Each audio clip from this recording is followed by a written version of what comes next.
Evet. Yalnız bak dikkat et. Yani kesilir Ta yok artık.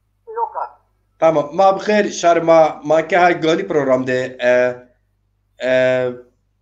vizeri şema zonê ma program gereka to Bünyamin Yıldız emekdarê ma perwerdî tedrîb erebî von ey musneyî şima zazakî vajêr û hûn tarîx zazon ser kitabı nûşto maşkel vajikî nûsiyerê tarîx şar zazakî şar zazon Bünyamin Yıldız Hocara vizir teknik hal nibe ma program neşke bigir program euro matrik mesela hal kerd inka ezo o Bünyamin Yıldız Hoca ma pya meyman şımay ma bixir. Her ve selameti. Bünyamin Neyse Yıldız zano Hoca şmak herame. tır Şimdi serame. Vizeri teknik program bozulmuş bir tabi nika maker rast smakuli çımı serame. Bünyamin Çok Hoca perseho este macir birayre binivisne o nakle mekano. aynen o kadar. Bünyamin Hocam Efendim. nasılsın? İyisin? Sidi çıtırı rinde vesi Nasaterin be sma hek sma gencu keder ve sma ne do ma indi elega ho elemiş karda indi kardara dare indi kardo prozna ho ev karda ve indi dare ma hek keder ve Bünyamin hocam Sevako şarema ki egi mesierkeni tu nas pikeri ti şare kotire yani şare çay. belli ez Hazarun Nevsev ondan su dedi de amaneriye dina Erzurumrane tabi ma verende mektebi Çinevi zon nezanteni zon bin nezanteni Hazaru Nevsev seçte başlamış sifte mektep kert yani ilkokul vani 60'te yani tabi vura raverma kulisonu hu kesi kerdini devede keş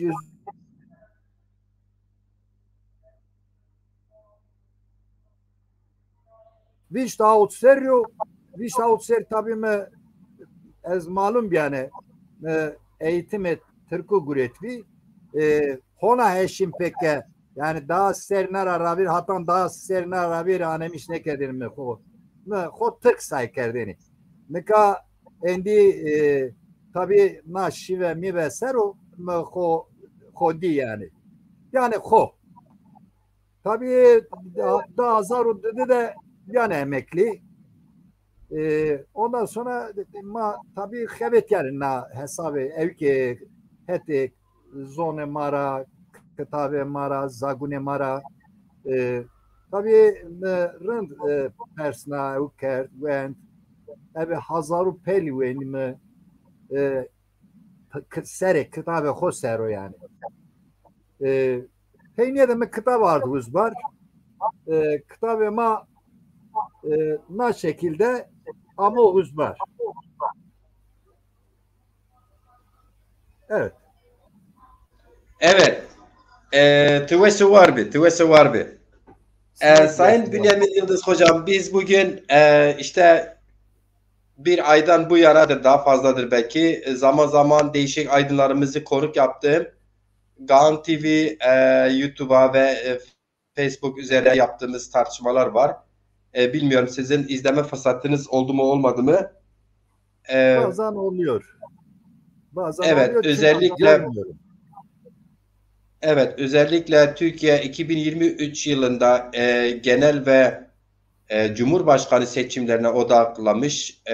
Onu tartışıyorduk ve Zazaların durumu, Zaza Aydın'ın düşüncesi, fikrini falan alıyoruz.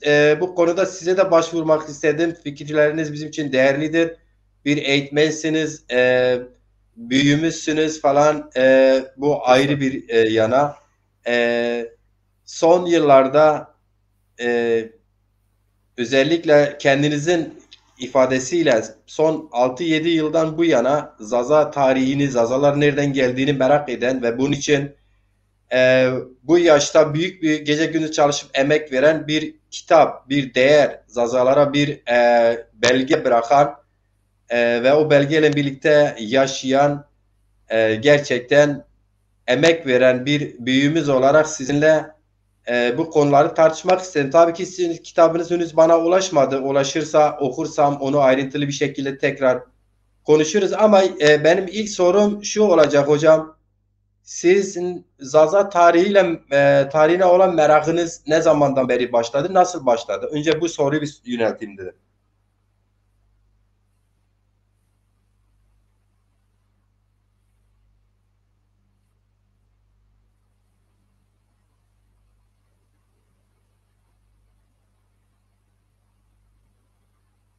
Sesimi alabildiniz mi hocam?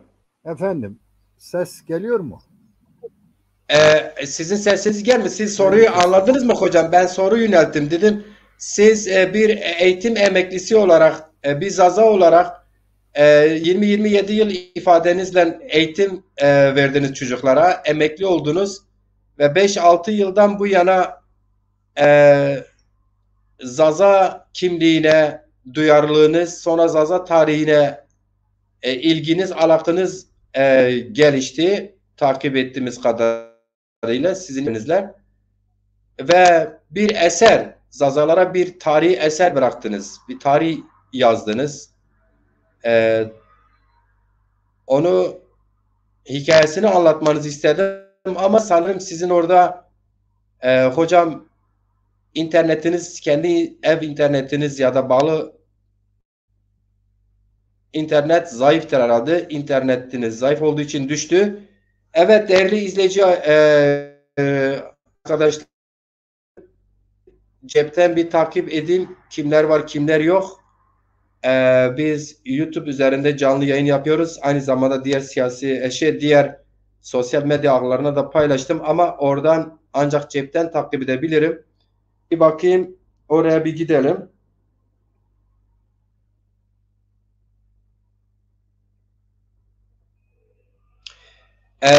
Bünyamin Yıldız hocamız kendi ifadesiyle ifade ettiği gibi kendisi eğitmen, eğitim emeklisi bir aydınımız ve 5-6 yıldan bu yana belki biraz az belki biraz daha fazla net olarak rakam veremiyorum.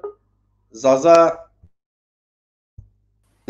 kimliğine, aidiyetine olan ilgisi gelişiyor ve Zaza tarihini, Zazaların nereden geldiğini merak ediyor. Bu sebeple gece gündüzünü verdi.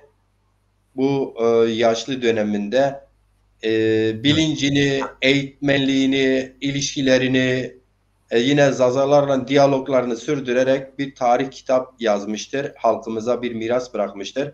Halkımız, aydınlarımız tabii ki bu kitabı tartışacaklar. Kitap benim elime geçmemiş henüz. Ben okumadım. O yüzden kitapla ilgili çok bilgi sahibi değilim ama bu kitabın hikayesi nasıl başlıyor? Sayın Bünyamin Yıldız soruyor. Evet, teşekkür ederim. Şimdi Buyurunuz hocam. 2002'de emekli olunca ben Evet hocam. ses bana dönüyor Ciron. Ses güzel geliyor hocam. Ses ekrana güzel geliyor. Siz merak etmeyin. Peki. 2002'de emekli olunca tabii araştırmalara başladım. Boş zamanı olunca. Ses dönüyor Ciron Bra.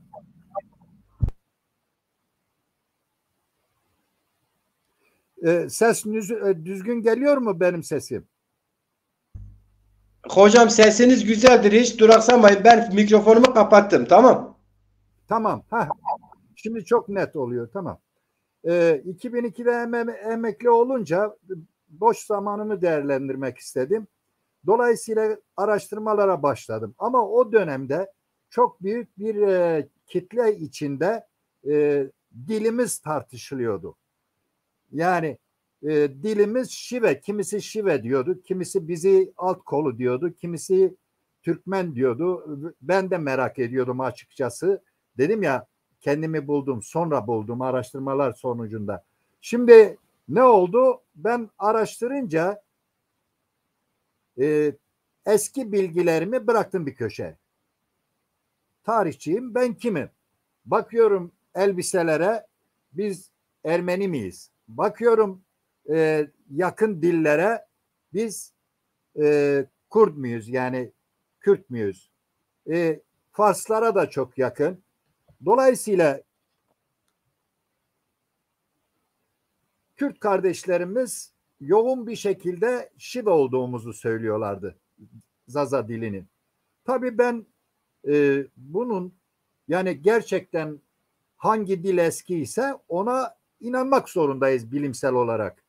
Araştırayım dedim. Eğer gerçekten Kürtçe daha eski bir tarihe dayanıyorsa o zaman biz Kürtüz, yani bundan bir ayıp olacak bir şey yok. Doğal olarak onu kabul edeceğiz.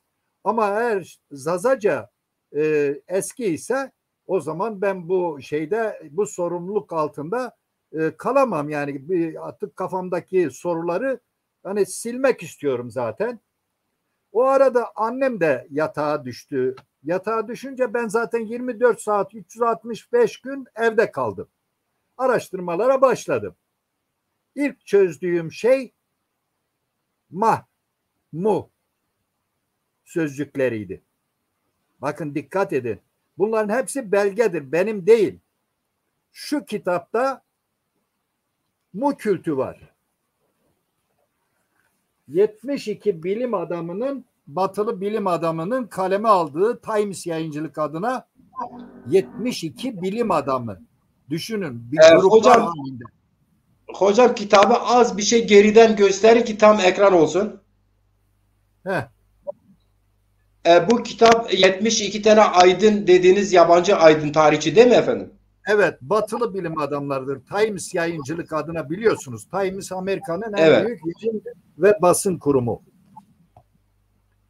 Burada Anadolu kısmına ben tabii başladım araştırmalara. Anadolu'daki insanları, İran'daki insanları, Mezopotamya'daki insanları, yani geçmişten gözeden almak zorundayım. Çünkü eskiyi bulmam lazım. Kaynağını bulmam lazım. Dillerin kaynağı, milletlerin kaynağı, tarihin kaynağını. Dolayısıyla araştırmalar sonucunda Anadolu'da bir Mu kültünden bahsediliyor. Yani Mu diye yazar. Mu ne olabilir? Ne olabilir? Mu kayıp kıtası diye geçiyor.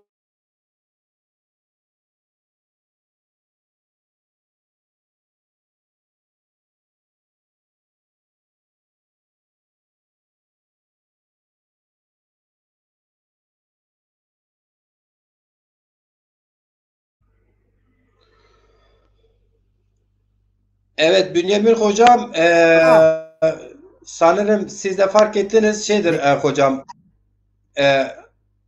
Dikkat edin. Evet hocam sesim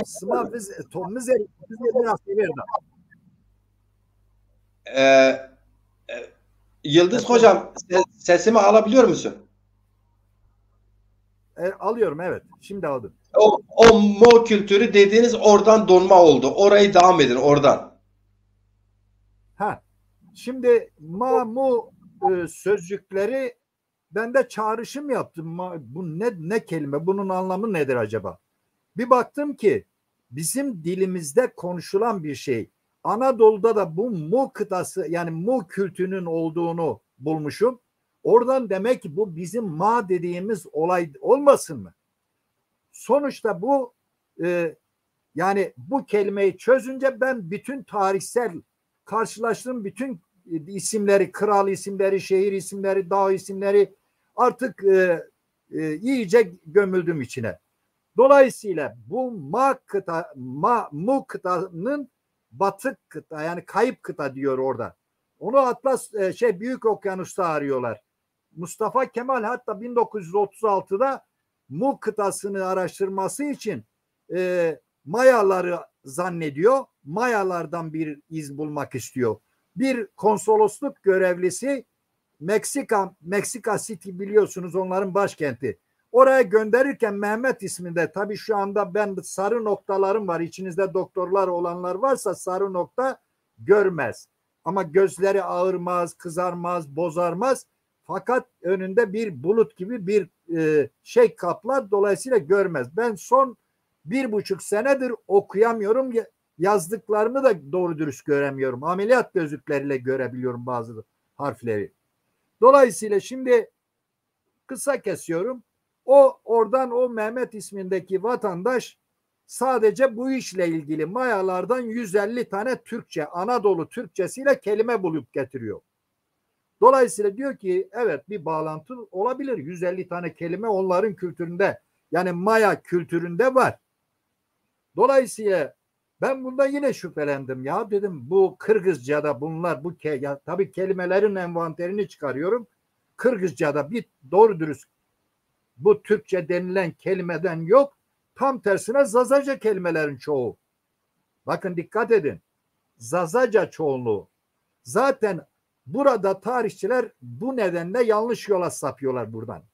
Yani Türkçe zannediyorlar ki Anadolu Türkçesi bütün Türkler konuşur. Halbuki Orta Asya'ya gitseniz ne Kırgızistan'da, ne Özbekistan'da, ne Uyguristan'da, ne Kazakistan'da bu kelimelerin çoğu yok. Neyse yani sonuçta Anadolu uygarlıklarını incelerken ben artık Hititlerin kurucusunu mesela bu sefer çözdüm. Hititlilerin Kur'an kralın ismini çözdüm. Orada Şupililma isminde bir isim var. Şupililma'yı bu etimolojiye giriyor. Etimolojik bilimi bir eski dilleri çözerken kök kelimelerine giriyor. Kök kelimelerinde yaşayan dillerden hangi dilde anlamı varsa o dilin kelimesidir.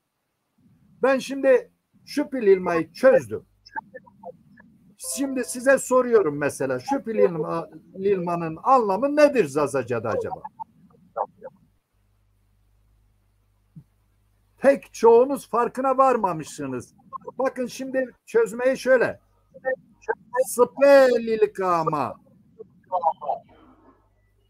Bakın spelilkama yani bizim göz ferimiz, göz aydınlığımız. Demek ki dedesi bu ismi koyarken, yani büyükleri bir ismi koyarken bir kralın çocuğu doğuyor, bir isim veriyorlar. Buradan çözümler başladı. Sümerlerin krallarına ne deniyor? Lugal. Luga. Bakın. Ga Sümerlerde öküzdür. Hititlerde öküzdür. Aluvilerde öküzdür. Şimdi bizim Zazaca'da da ga öküzdür.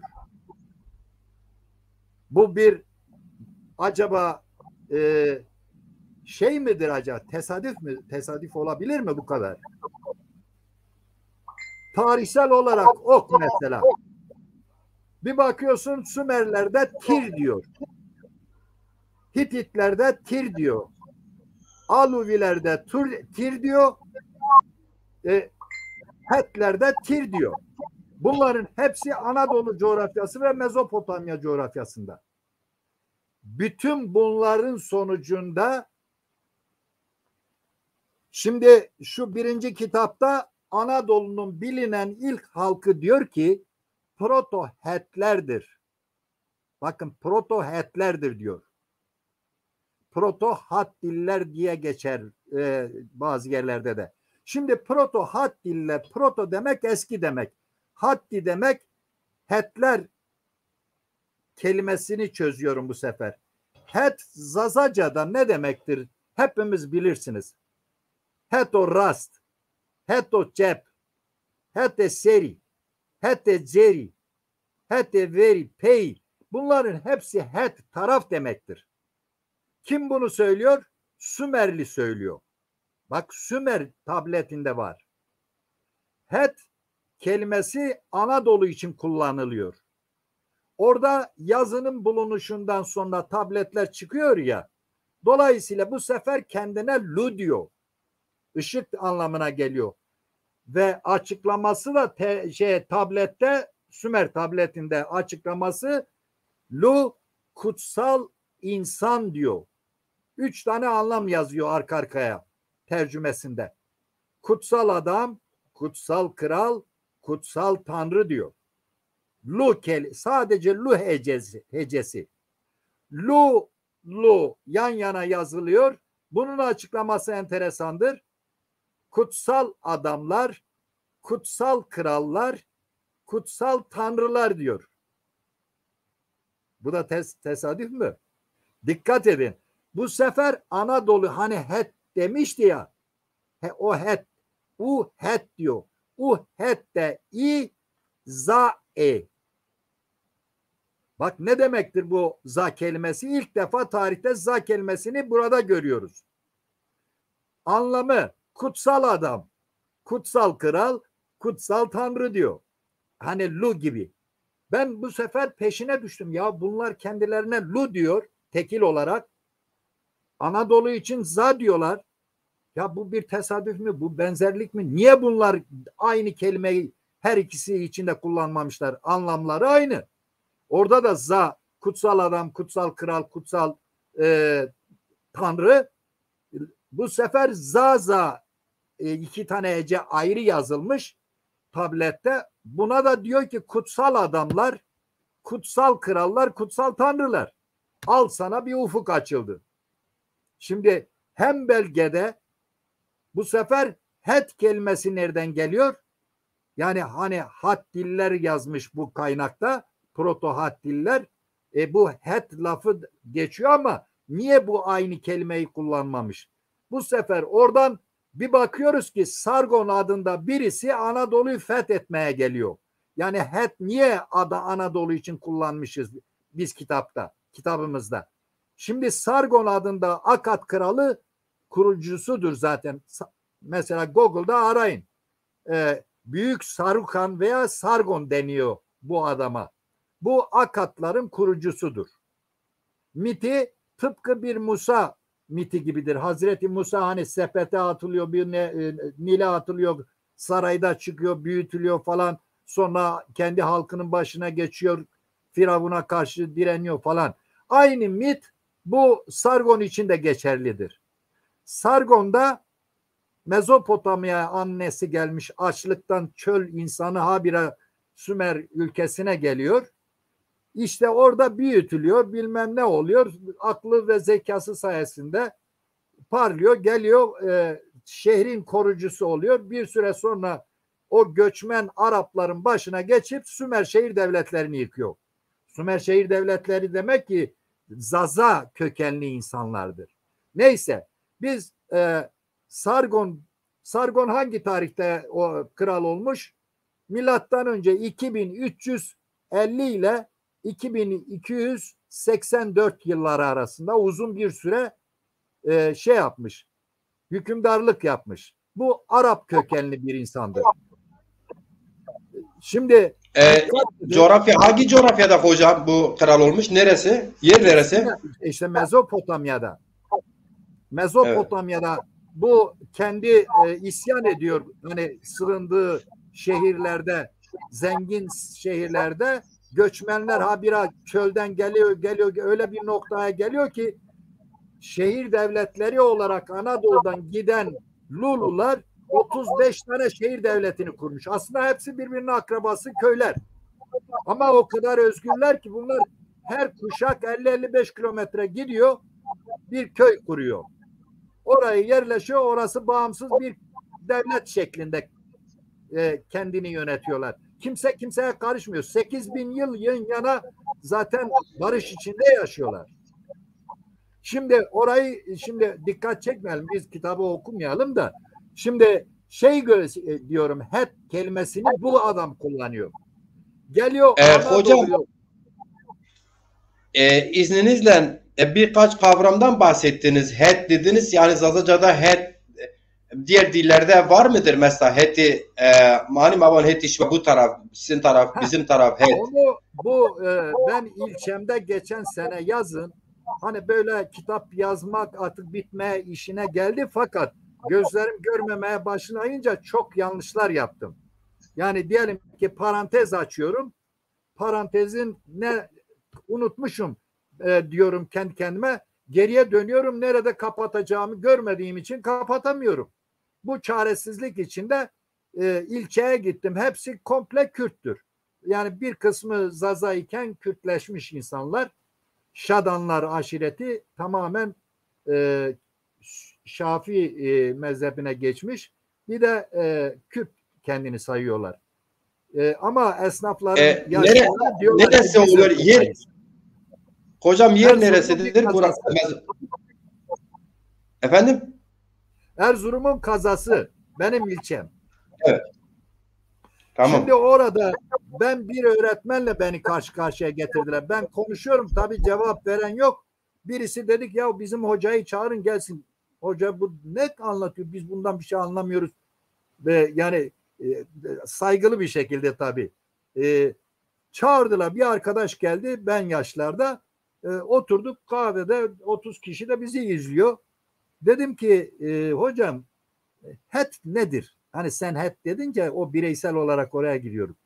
Şimdi Şüpheli İlma'yı ben söylerken ilk başta dedim 15 dakika herkes beni dinliyor. İçinde Ermeni varsa kardeşimiz, Fars varsa kardeşimiz, Kürt varsa, Türk varsa, bütün dillerden kim beni dinliyorsa 15 dakika size mühlet, bunun çözümünü söyleyin. Yani kendi dilinizden bunu etimolojik olarak şey yapın. Ayrıştırın. Anlamlı kelime varsa onu bilelim. Ben tabii oradan buraya gelim tekrar. Het kelimesine gelelim. Dedim ki hocam het kelimesi Kürtçe'de var mı? Ben Kürtçe'yi anlıyorum. Ama ben de bulamamıştım zaten. Hoca böyle düşündü. Dedi ki bilmiyorum, yok. Ben böyle bir kelime duymadım hiç. O zaman dedim bu Zazaca bir kelimedir. Zazaca benim dilimde taraf demektir. Başka dillerde yoksa bunu Kürtçe'de kabul edilmek zorundadır. Evet, Kürtçe'de het yoktur. Yani hetima falan yoktur. Layve Soranicadır. Aliye Kurmancıcadır. Yani dediğin doğrudur. Aliye deden, evet. Aliye Mede. Şimdi böyle deyince ben dedim hocam sen benim bilgilerimi bana satıyorsun. Ben 27 sene öğretmenlik yaptım. Sen de diyorsun Hititlerden olabilir. Bilmem nereden olabilir. Hititler de ölü insan, yani yok olmuş halktır. Ben şimdi konuşuyorum. O da aynı şeyi konuşuyor. Burayı uzatmayalım. Evet, yani hetin ne anlama geldiğini biliyoruz. Bünyamin hocam, Yıldız hocam bir virgül biz konu izleyicilerimizi bir zikredelim. Hoş geldiler diyelim. Siz evet, izleyicileri takip edebiliyor musunuz? Yok. Yok, ben göremiyorum. Ben hiçbir yazıyı göremiyorum. Şu anda sadece bir şekil olarak oynuyor böyle resimlerimiz, onu görüyorum. Evet hocam. Müsaadenizle ben görebildiklerimi okuyayım. Hoş gelmişler. Öncelikle şairlerimizden Bingöl'de öğretmenlik sizin mesleğinizde olan Yusuf Sarı şairlerimizden. Bingöl'de. Evet. Ergani'den Nevzat Kılıç, İstanbul'da İlhami Çağrıtekin, Bingöl Zaza Der Başkanı dün konuğumuzdu İbrahim Bukan Hoca. Evet. Bingöl'den Ferdi Yalçın, Fettah Yalçın'ın oğludur, sanatçıdır kendisi de. Antalya'dan Fahri Şanlı, Zaza Şanlı'nın kardeşidir. Buradan da tanıyorum. Evet, Laser Vare Zaza romancısı, benim öz köylümdür. 2 tane roman yazmıştır. Evet, Ramazan Yıldız Hoca biliyorsunuz Zaza yurtseveri, işvereni, hayırsever bir Zaza, duyarlı bir Zaza aydınıdır. Dün o da programdaydı. Yine Varto'dan şairlerimizden Gürsel Sarıkaş hoca bizi izliyordur. Yine o da şairdir kendisi. İsmail Baytemul hem hikaye hem son zamanlarda Zazaca yabancı dili Zazaca'ya çeviren çalışmaları vardır. Mahmut Bozukan bizi izliyor. Ahmet Yıldız izliyor. Görebildiklerim, hoş gelmişler hepiniz.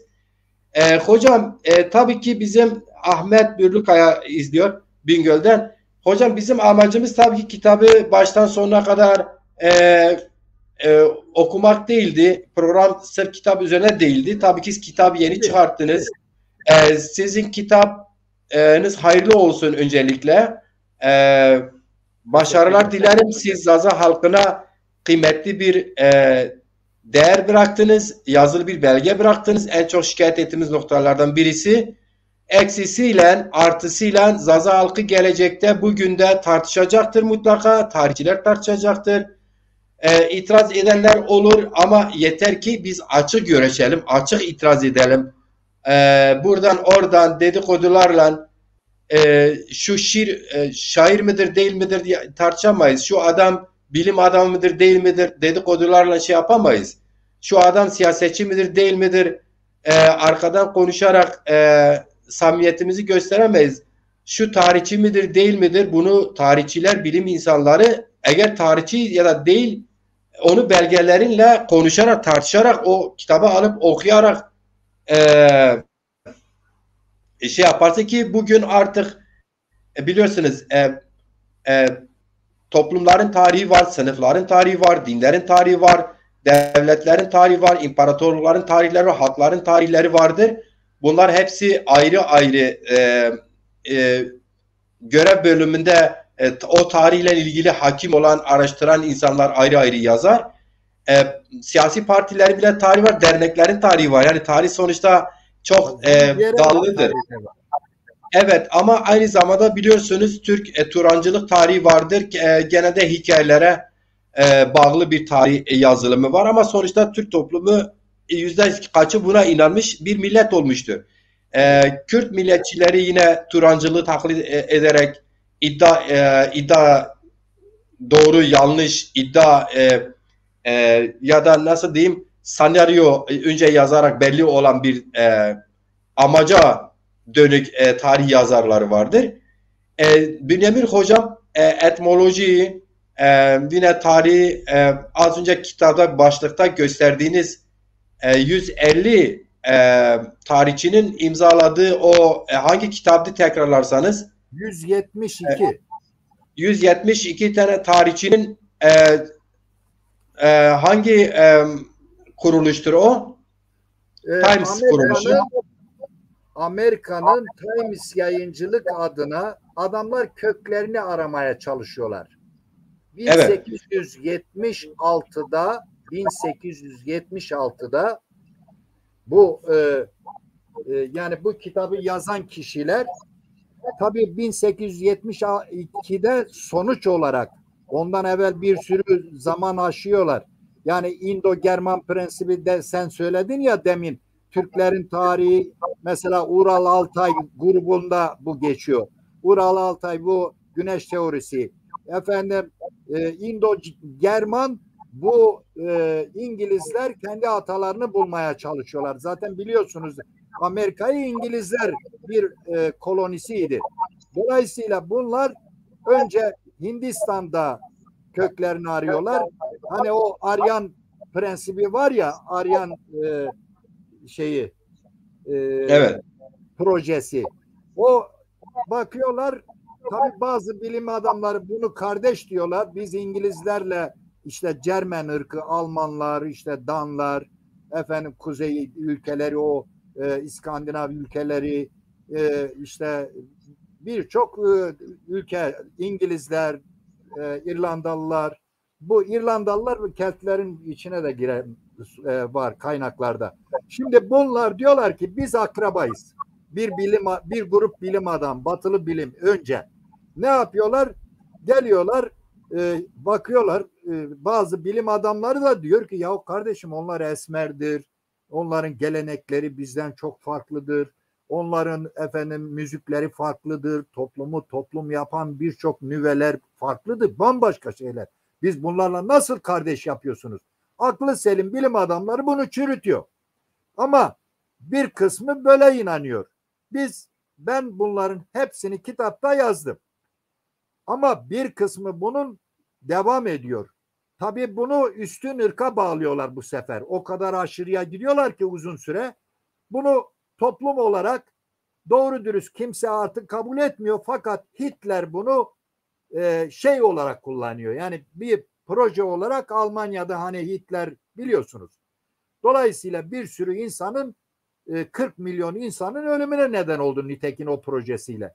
Sonuçta bir gün ben böyle zaplarken ne yazık ki Türk tarihçilerinden mesela Sayın İlber Ortaylı bir programda soruyorlar. Bu Anadolu coğrafyasında Zazalar denilen bir toplum var. Benim ilgimi çekti. Tabii sonuna kadar izledim ben. Tabii konu bu cümle olunca İlber Bey aynen şu cümleyi kullandı. Dedi ki onlar Aryani bir halktır. Bakın şu cümleyi kullandı işte. Ben saçımı başımı yoluyorum. Aryanizmi Hitler kabul etmiş. Bizim İlber Bey bunun farkında değil. Yani artık kaldırılmış böyle bir proje yani gerçek değil. Hindistanlılarla İngilizler nasıl bir araya geliyor? Bunu Aryanlara bağlıyor tabii. Nitekim orada bunu söyleyince ben ondan evvel idol olarak ben İlber Ortaylı'ya çok saygı duyuyordum. Adam Ramses'in özür diliyorum insanlardan Firavun'un yatak odasını anlatıyor. Ben böyle hapşırıp kalıyorum ya. Bu nereden bu bilgilere sahip olmuş? Böyle bilgileri var. Ama bu Aryan değişini ben yadırgadım. Yani dedim ki ya bu kadar bilgi birikimi olan bir insan nasıl böyle basit bir yani projeyi Aryanizme bağlıyor diyor yani bizi Aryan yapıyor. Evet üstün ırk diyorlar ama hoşuma gitmiyor ki ben Kürt'ten, Ermeni'den, Türk'ten farklı bir insan değilim ki biz hepimiz kardeşiz. Şimdi yani kısacası bu durum böyle başladı yani. Zaten... Evet, yani Sayın Yıldız anladığım kadarıyla Türkiye'nin en ünlü tarihçilerinden biri. Türk halkının, siyasi partilerin birçok aydının itibar ettiği İlber neydi bahsettiğiniz tarihçi? İlber Ortaylı. O Sayın İlber Ortaylı ben de zaman zaman diliyorum. Üslubu da böyle mülayim, tane tane anlatan bir yaklaşımı da var. Hayır, yani kendisi adamı. Evet, kendisinin böyle bir eski dil var ama bu üstün ırk dili Aryandır. O noktada yanıldığını mı söylemeye çalışıyorsunuz? Şöyle yanılmadığı, yani zımnen doğrudur aslında. Ama bunu üstün ırk bulup da faşizan bir zihniyete dönüştürmek kötüdür. Yani ırkçılık, tekçilik her zaman kötüdür. Anlatabiliyor muyum? Evet. Bunu üstün bir ırka bağlaması bir bilim adamına yakışmıyor diyorum. Ama bakın şöyle doğru tarafı vardır. Şimdi bu Indo-German projesinin şu açıklaması kısaca şudur. Kitapta geniş anlatılıyor zaten. Yani ben bu kaynakların tümünü yaptım. Orada güya bir İran aşireti Kuzey Hazar bölgesinden kopuyor.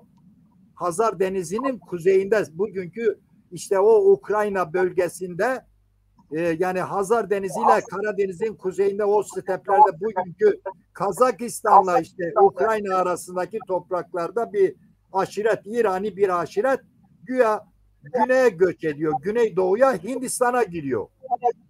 Hindistan'a gidiyor fakat Hindistanlıları kendi kültüründe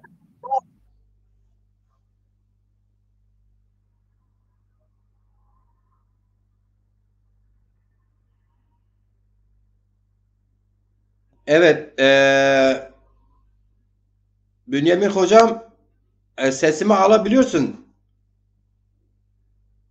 Sanırım sizde internette zayıf var. Zaman zaman donma oluyor. Onu aşarız. Değerli izleyiciler, şu anki Bünyamin Yıldız hocamın donmuş hali dışında genel olarak verdiği mesajlar, bilgiler anlaşılıyor değil mi? Ses net geliyordu sanırım şimdiye kadar. Yazabilen var mı?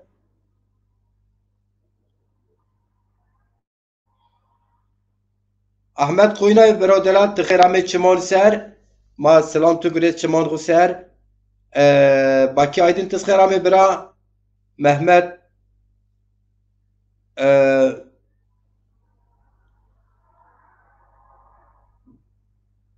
Ahmet Budan camak tızkıramı bira zaza şanlı tızkıramı bira çimon miseramı şıma kom başka Mustafa Ertürk tızkıramı çimon ser. Bele Bünyamin Yıldız hocam onun bulunduğu ortamda kendi şu an İzmir'de yaşıyor. İzmir'de havalar biraz bozuk dedi. İnternet bazen sıkıntı yaratabilir dedi. Düşsem de geri gelirim. Biz Bünyamin Yıldız hocamı bekleriz programa. Geldi tekrardan. Evet, evet. Bu arada Hakkı Çimen hocam, siz de hoş gelmişsiniz. Hakkı Çimen hocam. Değerli izleyicilerim, biz bugünkü programı tabii ki Sayın Yıldız'ın yazdığı Zaza Tarihi kitabını işlemiyoruz tek başımıza. Onu değil, çünkü kitabı ben okumadım. O yüzden kitaba hakim olmadığım için sadece biraz bilgi istedim Sayın Yıldız'dan kitap hakkında. O da epey de bilgi verdi. Sanırım bir saate yakın oldu. Biz ikinci bölüme geçmeden önce tabii birkaç sorum daha olacak. İkinci bölümümüz Türkiye seçimlerinde Zaza Aydın tavrı, Zaza Yurtsever tavrı ne olmalı? Onun üzerinde devam edeceğiz.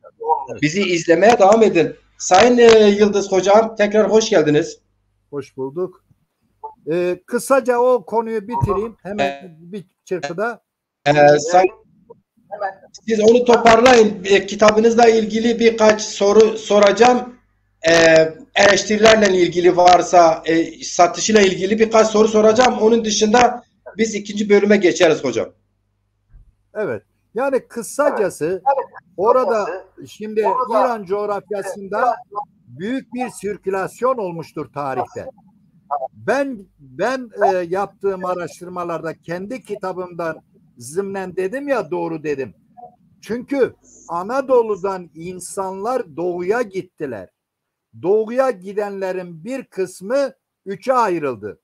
Orada birisi güneye saptı. Bugünkü Mezopotamya'da Sümer uygarlığını yarattılar.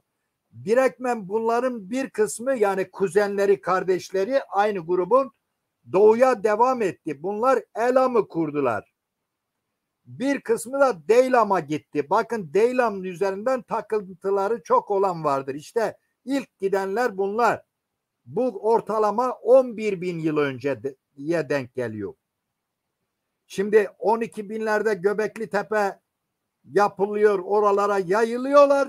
Sonra Mezopotamya'ya bir kısmı gidiyor. Bir kısmı işte doğuya devam ediyor, gidiyor Elam, bugünkü Zagros dağlarına. Dolayısıyla orada Hintliler de oraya gelmiş oluyor. Orada karışık bir ortamda, yani karışıyorlar birbirine, Elam'ı yaratıyorlar. Bakın dikkat edin, İran soyundan gelen insanlar kıvırcık siyah saçlıdır. Kıvırcık siyah saçlıdır ve beyaz tenlidir. Dikkat ederseniz bunu gen haritasında bakın, ben genci değilim. Okumamışım da, araştırmamışım da gen kursunda. Araştırın. Eğer bu İranlıların genlerinin içinde, yani Güneydoğu İran kısmında, o Luristan, o Peştuların yakınında olan bölgede genlerinde Hint geni vardır. Vedaların geni vardır. Hindistan'ın yerlileri de Vedlerdir. Vedalardır. Vedalarla Zazaların karışımından, yani Anadolu'dan gidenlere biz sonradan adı artık Zaza diyoruz. Çünkü Za kelimesini Sümer kullandı. 6000 yıllık bir geçmişi var. Bunlarla karışımından bugünkü İranlılar ortaya çıkıyor. Ama sadece bunların geninden değil sadece. Bir de Het'ten direktmen kuzeydoğuya doğru giden bir Anadolu'daki şey var, buzul çağından sonra. Bunların genleri de var. Burada uzatmayalım, nokta koyalım. İşte giden Hintlilerle burada karışım meydana gelen aşiret bu olmalı öyleyse. Çünkü oraya o gidenler, bugün Yeni Delhi'den gelen bazı Zaza kardeşlerimiz var, diyorlar biz atalarımız burada çoğalmışız falan. İşte bakın, siz aslında tersine tarihi çevirmişler, bugüne kadar öğrendiniz. Tersine çevrilmiş tarihi. Halbuki şimdi akarsu tersine dönecek bu kitapla. Neolitik dönemin kitabıdır. Şimdi sorularınıza geçelim. Evet, Sayın Yıldız, teşekkür ederim. Güzel gitti. İzleyicilerimiz, yeni gelenler var. Ali Haydar Çatakçin İsveç'ten bizi izliyor. Roşan Hayk Zaza Aydınlarından bizi Almanya'dan, sanırım yanlış olmasam, izliyor. Selamları vardır. Zerveş Teza gelmiş, hoş gelmiş, izliyor. Hocam, şimdi tabii ki kitabınızı hakkında bir iki soru sormak istiyorum. Kitap kaç tane basıldı? Kaç kitap basıldı? Matbaada basıldı? Yayın evin bastı? Nasıl oldu? Şimdi olan macerası yine uzundur. Bu programları, başka programları inşallah yaparız. Bunlara bilgi geniş geniş veririz. Ben bugün YouTube şeyine de, programına da program yaptı o delikanlı bana. Dolayısıyla onu bol bol anlatırız. Hiç merak etmeyin. Kitap hakkında istediğiniz soruyu sorun. Şimdi peki hocam, tepkiler nasıl? Nasıl oldu dediniz değil mi? Şimdi ben o zaman koronaya yakalandım. Yani köye geçen sene, 2 sene evvel, hani korona başladığı sürede ben bunu yazıyordum, yarısına gelmiştim.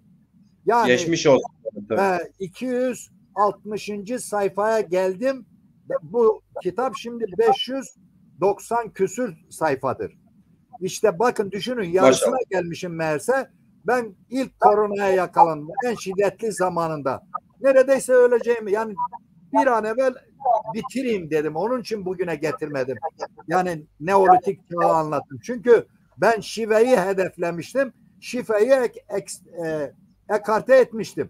Benim karşımda beni tehdit edenler bile sustular. Yani ben het kelimesini söylüyorum, cevap vermiyorlar. İşte proto-hat diller diyorum, kimse bir şey anlamıyor. Buzul çağını diyorum, kimse anlamıyor. Boğazlar denizle yeni dolmuş diyorum. Adam uçuk kaçık görüyor benim söylediklerimi. Ama ben belgeleri gösteriyorum. Bakın şu kaynakta, şu ikinci kaynağı gösteriyorum. Bunu sayın bir Türk ordinarius profesörün denetiminde yazılmış Anadolu Uygarlıkları Ansiklopedisi. Burada da Anadolu'nun ilk insan izlerinin 1 milyon yıllık olduğunu söylüyor. Birinci cildinde ön sözde bu bilim adamları da bunu tasdik ediyor. Yani Anadolu'nun proto-hat dillerini öbürüne öğrendik. Demek ki onların 1 milyon yıllık geçmişi var. Anladım hocam. Dünyada kuzey yarımkürede bakın 2 yerde 1 milyon yıllık iz var diyor belgeler. Biri Çin'de Pekin insanı, birisi Anadolu'da, işte bu kaynakta. Diyor ki Anadolu'da 3 yerde 1 milyon yıllık geçmişi olan izler var, insan izi. Avrupa'da en eski izler 400 bin yıldır. Asya'da, Sibirya'da mağaralarda bulunuyor. Onda da 500 bin yıldır. Bakın, Anadolu ile Çin'de 1 milyon yıl. Bunu da bir tarafa yazalım. Şimdi bu kitabı yazdığım zaman dedim hastalanmıştım. Artık yani neredeyse öleceğim. Gerçekten boğuluyorum. Yalnız yaşadığım için de yemek yememek yüzünden, yani gıda alamıyorum. Yani enerjim bitiyor. Artık yataktan kalkamıyorum. Bir komşu şir getirdi bana. Burada özel bir şey söyleyeyim. Şir bizim milli yemekler. Evet. Ben bunu böyle lokma lokma yiyerek tabii kurtuldum. Ama ondan sonra aşılar olunca geçen sene 2 sefer hafif atlattım. O sırada dedim ki bir an evvel şunu bitireyim. Ölmeden şunu bitireyim, yani halkıma görevimi yapayım. Neyse, bitirdim sonuçta. Tabii kısa kesince Neolitik, Paleolitik dönemleri aldım getirdim. İlk insandan yazının icadına getirdim. Yazının icadında sen artık Google'da istediğini bulursun. Ben bunu yaptım. Ama tabii dilediğiniz soruları sorun. Neolitik çağda birleştiren tek kişiyim. Yani birisi varsa ellerinden öperim. Bırakın takdir etmeyi. Mesela Göbekli Tepe'yi açıklayamıyor kimse. Şunu söyleyeyim. Kitabı şu şekilde bitirdim. Kitapta öyle bilgiler var ki şimdi dört tane toplum için Anadolu ve Mezopotamya'daki halklardır. Bunlar medeniyeti kuran halklardır. Dikkat edin. Sümerlerin dört tane cümle var. Dört tane cümle özetliyor. Diyor ki Sümerlerin dili bilinmiyor. İzole dil diyor. Yani ölü dil. Sümerlerin nereden geldiği bilinmiyor diyor. Sümerlerin kökeni hangi etniste kökenlidir bilinmiyor. İlk inançları bilinmiyor. Bu dört tane cümle Sümerler için söyleniyor. Aynı şekilde Hetler de yani bir Het toplumu var. Siz Google'da basarsanız çıkar.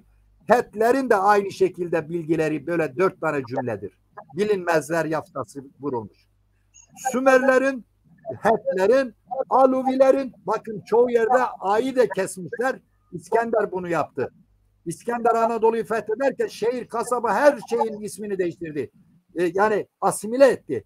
Mesela Sarda Sardes dedi. Milete Miletos dedi. Efes'e Efesos dedi. Makedon isimlerine S vardır. Ne dedik? Şimdi demek ki Aluvilerde de bu dört tane cümle var. Hetlerde de var. Lulu yani sizin bildiğiniz Sümerlerde de ve Hititlerde de var. Ama bunlar daha sonra belgelerimde birleşiyorlar. Bakın dikkat edin. Diyeceksin şu soru sorulması lazım bence. Hocam sen bunları bu bilim adamlarının kaynaklarından bulmuş olmalısın. Çok doğru. Ama her bilim adamı diyelim ki Göbekli Tepe'yi inceleyen bilim adamları ne yapıyorlar? Bir rapor yapıyorlar. O orada kalıyor. Kim yapmış bilmiyorlar. Çünkü dil yok ortada. Yani yaşayan dil zannediyorlar ki her şey bitmiş. Diyelim ki Çatalhöyük'de aynı şekilde bilmiyorlar. Açıklamasını yapamıyorlar. Mesela özellikle bu Göbekli Tepe'deki o dikitler birer heykel olduğunu söylüyorlar. Ama heykelin kafası yok. T biçimindeler. T biçiminde olması Alevi olmasan bilemezsin onu. Bakın Zaza'yı bilmen yetmiyor. Bir de Alevi olman lazım. Şimdi bu sefer başka soru çıktı piyasaya. Ya nasıl Alevilik Hazreti Ali'den sonra? Kusura bakmasın kimse. Bu bir takiyedir. Burada Alevilik bu kadın diyelim ki tanrıçaya ma diyoruz ya ma'amı yani anam demektir Zazaca'da. Şimdi evet. Ma kültü mu kültü var ya işte bu etle kemiğe bürünmüş haline dönüşüyor. İşte kitap bu şekilde çıktı. Yani zorluklarla evet. Zorluklarla. Yüreğinize sağlık. Anlatırken de gerçekten yaşayarak anlatıyorsunuz. Elbette tekrar edeyim. Ben kitabı okumadığım için hakim değilim. Ama siz gerçekten verdiğiniz bilgiler tabii ki tarihçiler okuması lazım bu kitabı. Değerlendirmesi lazım. Zaza halkı bunu okuması lazım. Zaza Aydın'ın bunu okuması lazım. Hatta bunun okumasını sağlaması lazım. Sonuçta Sayın okumadan fikir sahibi olunmaz. Özür diliyorum evet. Sayın Ciron. Japon Orta Doğu Kürsü Başkanı Ordinarius Profesör'ün de Göbekli Tepe hakkında bilgisi yetersizdir diye iddiam vardır. O da bunu okuması evet. lazım. Kesinlikle. Bunlar çok önemli. Tabii Zaza yurt dışında Zaza duyarlılığı gelişen aydınlarımız, temsilcileri bu kitabı alıp belli üniversitelere hediye etmeleri lazım. Diplomatlara, tarihçilere hediye etmeleri lazım. Kesinlikle buna sahip çıkması lazım. Öyle bir cümleden işte yok etmolojiden tarih mi çıkar, yok bilmem şu kadar binlerce yılı baz alan tarih mi olur, bir tarihçi bilmem şu kadar fazla yabancı dil bilmesi lazım, şu bu falan, bunlar küçük düşürücü yaklaşımlardır, reddediyoruz. Sayın Bünyamin Hocam, biz ikinci e, bölüme geçelim mi? Siz buna müsait misiniz? Ne diyorsunuz? Bazı sorular varsa dostların böyle yani biz zaten o bölüm fazla uzun sürmez. İstediklerimizi rahatlıkla herkes de biliyor zaten. O daha kolay anlatılır. Evet. Hocam mesela bazı yorumlar var. Sorudan ziyade kimse soru sormamış gördüğüm kadarıyla. Hititler İbrahim Bukan Başkan diyor. Hititler, Mitaniler aynı halktır. Mitanilerin devamı Orartolar, Kesitiler, Medler, Hindistan'a evet kaybolunca kadar uzun bir göç var diyor. Anlaşılabilir. Ben okuyabildim mi bilmem. Ben anladım. Senin dediğini anladım. Ben hemen bir cümleyle onu açıklayayım Sayın Hocama. Sayın Hocamı ben dün izledim. Benim için yetkin bir bilgiye sahip olduğunu takdir ediyorum. Yüreğine, ağzına ve fam nizamına sağlık olsun. Teşekkür ederim.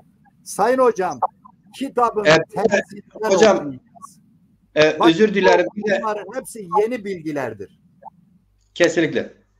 Nevzat Kılıç Ergani'den izliyor diyor. Sayın hocama selamlar, saygılar. Biz yazmış olduğu bu bilgiler, her türlü bilgiyi alıp okuyup özlemsememiz lazım. Doğruyu yanlışı ayırt etmek için eksiği falan kendimizi tanımamız için selam söylüyordu. Öyle bir mesajı var. Genel olarak bütün izleyicilerin tabii ki selamları vardır hocam. Baş üstüne hoş gelmişler. Selamı ve hürmetle Mikesto kunleri. Eyvallah hocam. Reber Şema izliyor. Fatma Resim Zual izliyor. Selam söylüyor. Ramazan Doğan izliyor. Selam söylüyor. Aleykümselam. Evet. Hocam biz ikinci bölüme geçelim mi? Geçelim. Tabii zaman da gecikti bayağı. Ya istek olursa başka programları zaten yapacağız. Yani evet. ben önce halkıma özür dileyerek söyleyeyim inşallah. Özür dileyerek söyleyeyim bütün izleyicilerin huzurunda. Ben henüz kitaba ulaşmadım. En kısa zamanda ulaşır, okur. Yani satın alır, okur ve hocamla müsait olduğum zamanlarda daha böyle bölüm bölüm geçeriz, daha iyi olur, anlaşılır olur. Aslında bu kitap belki olursa kitaplar başlıklar altında soru sorulur. Aynen başlıklar altında bölüm bölüm alakalı olan, ilgili olan öğrenmek isteyenler için aslında 15-16 program birer saatlik daha sonra rahat izlenebilmesi için birer saatlik yapmak lazım bu ağır konuları. Evet. Evet hocam. Şimdi değerli izleyici söyleyeceğim. Unutmadan söyleyeyim çünkü çok unutkan oldum ben son senelerde. Benim kitabımdaki bilgileri kimse bulamaz. Yani yazılmamıştır. Etle kemiğe büründürülmüş tek örnektir kendi şey. Bunu övgü için lütfen özür diliyorum.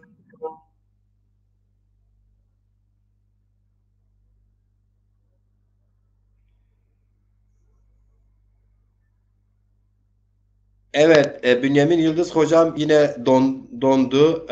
Sesi gelmiyor bana. Sanırım size de gelmemiş olacak. Çünkü ondaki internette bir sıkıntı var. İzmir'de hava tipi yağışlı, fırtınalı sanırım ondan. Zaman zaman böyle internetin acizliğine uğruyor bizim program. Değerli izleyiciler benim sesimi alıyorsunuz zaten. Bizi takip etmeye, izlemeye devam edin. Biliyorsunuz Türkiye'de 2023 Mayıs'ın 14'üne kadar sanırım bir genel seçim olacak. Aynı zamanda Cumhurbaşkanı seçimi olacak. Hem parlamento hem Cumhurbaşkanı seçimi olacak. Bu seçimler 24 saat Türkiye'de tartışılıyor. Herkesi ilgilendirdiği gibi bizi de ilgilendiriyor. Biz farklı günlerde farklı konuklarımızla bu konuyu işlemeye devam ediyoruz. Bu noktada seçimlerle ilgili de Sayın Bünyamin Yıldız hocamın görüşlerini almak istiyorum.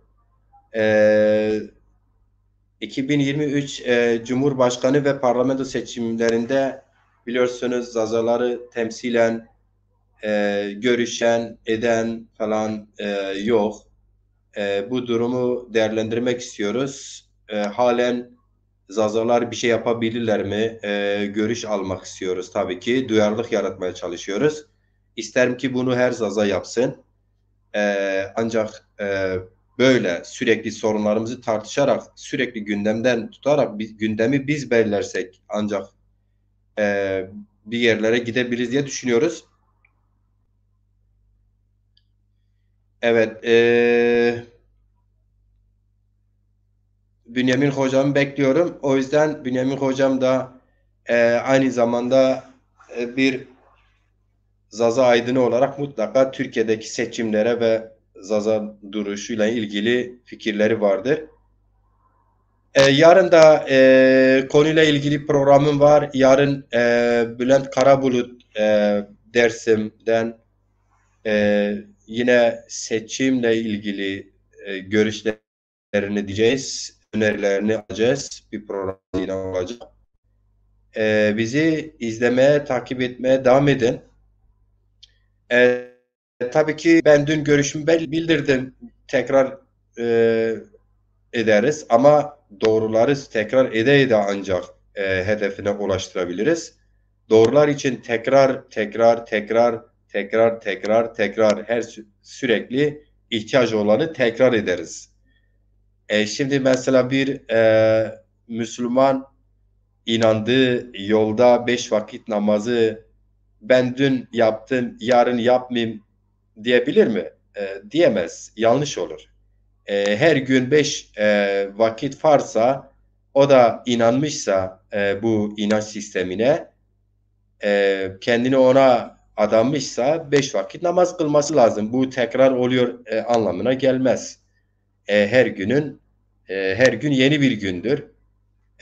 Ben dün diyelim ki nasıl misal vereyim? Dün bu saatte diyelim ki 51 yaşında bilmem kaç günündeydim. Bugün bir gün daha yaşlıyım. Yani gün değişiyor, zaman değişiyor, yıllar değişiyor ama bir gerçek var. Hal olmayan, çözülmeyen çözümlenemeyen bütün sorunlar çözüm bulana kadar tekrar edilir.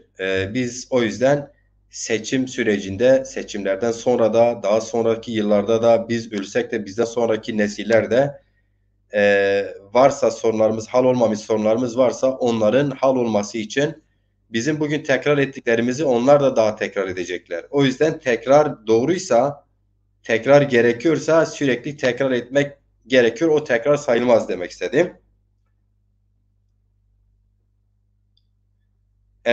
Zaza uyanışına katkı sağlayanlara selam olsun. Ahmet Koyunay diyor. Selam olsun size de.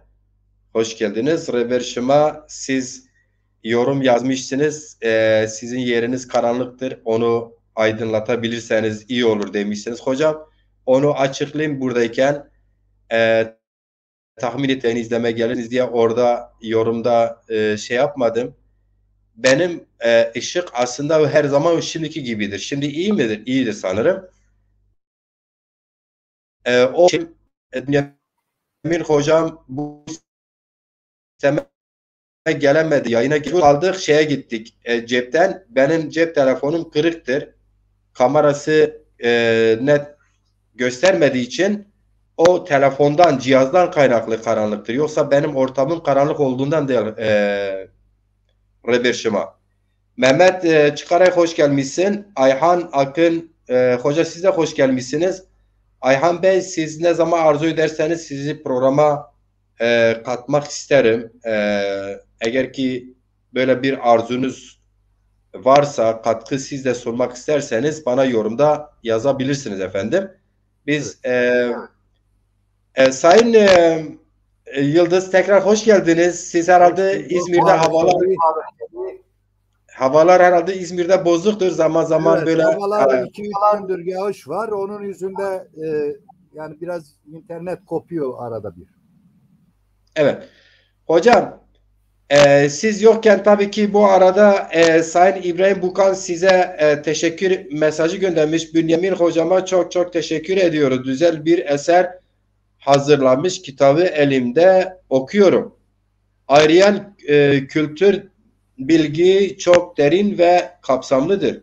Bu ciltlere ifade edilebilecek bir kapsamdadır. İbrahim Bukan Başkan böyle bir yorum yapmış. Yine kitapla ilgili kitap almışım okuyorum diyen bir hocamız daha vardı. Kimdi? Ramazan Doğan diyor ki iyi akşamlar, iyi yayınlar hocam, başarılar dilerim.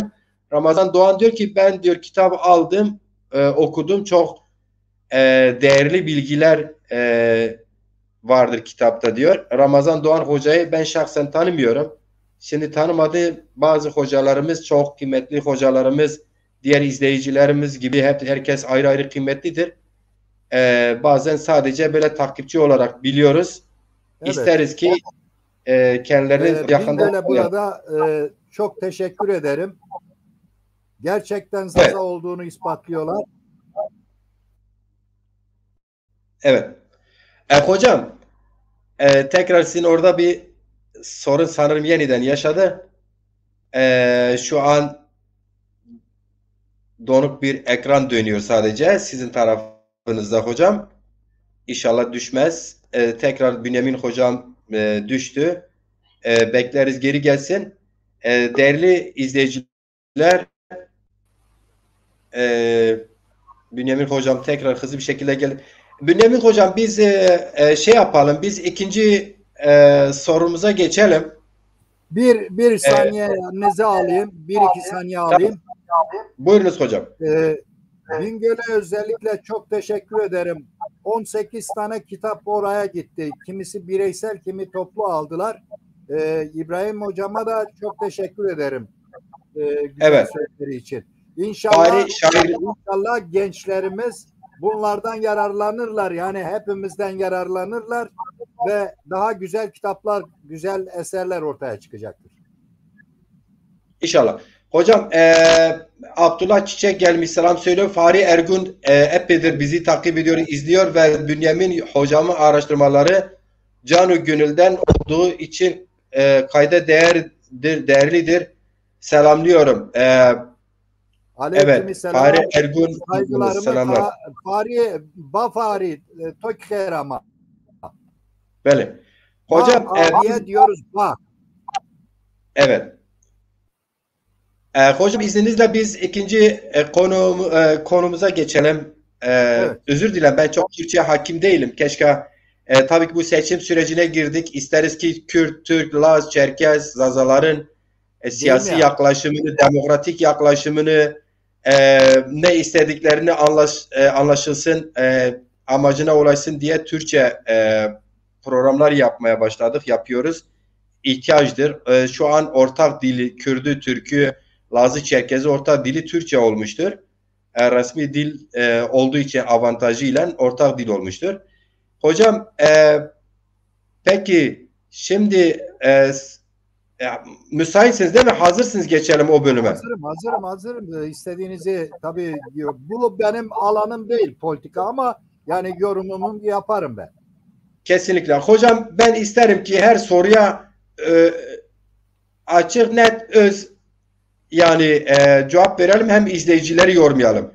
Birincisi, evet. Siz Cumhur İttifakı'nı nasıl değerlendiriyorsunuz? 2023'te Cumhur İttifakı nasıl bir şans tanıyorsunuz? Önce böyle bir soru sorayım.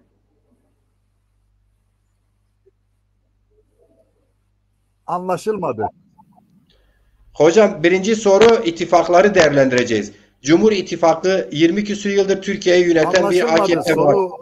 Cumhur dedin sadece. Bir şey başka, önceden bir şey var mıydı? Hayır hocam, Cumhur İttifakı var biliyorsunuz. Bir de Millet İttifakı var. Evet, 3 tane ittifak var.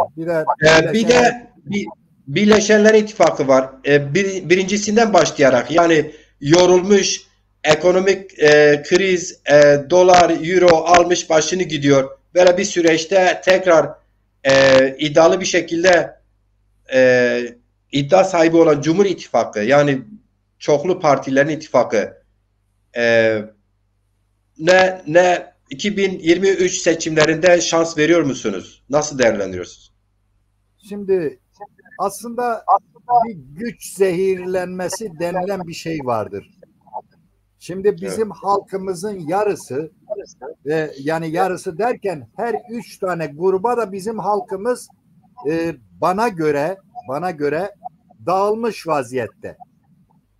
Zaten problemimiz, benim birinci hayalim kitabı bitirmek, ikincisi de benim halkımın yasal çerçevede demokratik yollarla Türkiye'nin yönetimine iddialı bir şekilde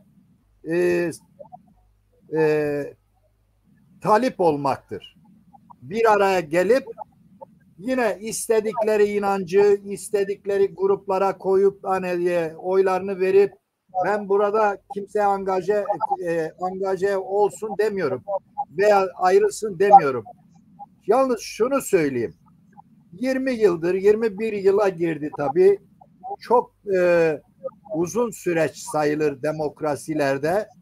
Dolayısıyla gelinen noktada sizin de söylediğiniz gibi ben Menderes'in döneminden beri, rahmetli Menderes'in döneminden beri büyüklerimden o zaman dinlemiştim. 10 yaşında gelmiştim. Ne yazık ki asılmasaydı iyi olurdu. Ne hangi ceza olursa olsun asılmayı hak etmiyor insanoğlu. Çünkü Tanrı'nın yarattığını Tanrı'dan başka birisi alsa yanlıştır. Evet. Bu keşke olmasaydı. Ama suçları o günkü koşullarda, yani şu andaki tabii ki benzetmek istemiyorum kesinlikle. Ben aslında kendi Zazap Halk Partisi'nin de kurucusuyum. İlk divan başkanıyım. Dolayısıyla ben gönül isterdi ki Zazalar bir araya gelip sağcısı, solcusu, dindarı, Alevisi, Sünnisi vesaire her çeşit. Bakın şunu özetleyeyim, oradan anlarsınız. Ben şimdi halkımı şuraya git, buraya ver demem biraz yanlış oluyor. Ben yaşım gereği herkese saygılıyım. Şimdi özelde tabii olsa başkadır. Kitlelerin karşısında söylemek başkadır. Şeffaf davranıyorum dikkat ederseniz. Ben geçenlerde 4-5 gün önce o konuda şöyle bir kısa yazı yazmıştım. Özetleyeyim. Şu anda HDP birinci parti diyelim. AKP diyorum. AKP birinci parti olması referandumlarda evetin çıkmasını kimin sayesinde? Zazaların sayesindedir. Bakın doğuda 50 tane milletvekili AK Parti'de bulunuyor. Hatta bu şu anda da varlar. Şu andaki seçilecek olanlarda da yine katkısı olacaktır. Bakın dikkat edin. Birinci parti yaptı. Referandumda Cumhurbaşkanı seçildi, 93 oy aldı. Peki bunlar eğer gerçekten hayır oylarına katılsaydı o %yarım veya 1 miydi, 1,5 muydu neydi fark olacak mıydı? 1. Demek ki ama bize hizmeti fazla olmadı. Ne yazık ki bir tane televizyon, bizim televizyonumuz yok. Bir kesimimizin ibadethaneleri bile yasaklıdır. Bana göre demek ki birinci parti benim halkıma ve bana özelde hizmet yani eksik yaptı. Şans biraz zorluyor. Bakın şans artık ben söylemiyorum. Çevremdeki şeyleri dile getirmeye çalışıyorum. Şimdi ikinci parti CHP. CHP'de hep söylerler. Cumhuriyetin kurucu unsuru. Cumhuriyetin laikliğin harcı. Benzetmeleri yapılıyor. Gerçekten içinde Zaza Alevileri çıkarsınlar. İkinci parti değil, 4. parti de olamaz. Cumhuriyet diye bir şey de kalmaz. Bakın, dikkat edin. Bize 70 yani 90 yıllık Cumhuriyet'te bize neler nasip olduğunu hepimiz biliyoruz. Bunları ben söylemek istemiyorum. Çünkü Bizim amacımız birlikte yapmaktır. Bakın bizim ana yurdumuz Zazaların tarihte, yani o 1 milyon yıllık Anadolu coğrafyasının insan izlerinin olduğu o coğrafya 3 tarafta 3 yerde izleri bulunmuş. İşte bugün Yarımburgaz mağarasında İstanbul'da, ikinci mağara Karayın mağarası Antalya'da, bir de Döllük mağarasında bugün Gaziantep'te yakınlarında yani. Bu 3 taraf İç Anadolu bölgesinin çevresindeki dağlık bölgelerinde insanlar hayvanların peşinde gittiği için dağlar önce şenlenmiş. Bakın bütün dağlarda medeniyetlerin esas mayası oralarda olmuş. Çünkü hayvan dağa gidiyor. Şimdi Yıldız Hocam, biraz toparlayarak gitsek, böyle seçim ittifakları, seçimlere. Birinci partide evet, biraz zor görüyorum. İkinci evet, partiye mi gelelim? İşte onun için ben atladım. Hani sen evet, başka soru soruyorsan sor. Yok değil. Yani her üç ittifakı bir soruda değerlendirebilirsiniz. Ha işte onu değerlendiriyordum. İkinciye girmiştim. Onu dağılmasın diye hani mağaralara yeniden ilk insanı yerleşi Neolitik topluma gittiniz de dağılmasın diye. Onu anlatmaya çalışıyorum. Biz başka yere gitmiyoruz. Sınırlarımızı biz ayırmak istemiyoruz. Yeni sınırlar istemiyoruz. Yeni sınırlar kan, kin, nefret uyandıracaktır. Biz yasal yolları zorlayacağız. Şimdi Anladım ikinci hocam. gruba geldik. İkinci grubun başını çeken parti kimdir? CHP. İşte CHP bütün Kurtuluş Savaşı'nda ve bu grupta da bir şans görüyorum ama başarılı olacağını tahmin etmiyorum. İnşallah başarırlar. Yani kazandıkları takdirde. Bakın dikkat edin, bu kelimelerimi bilerek söylüyorum.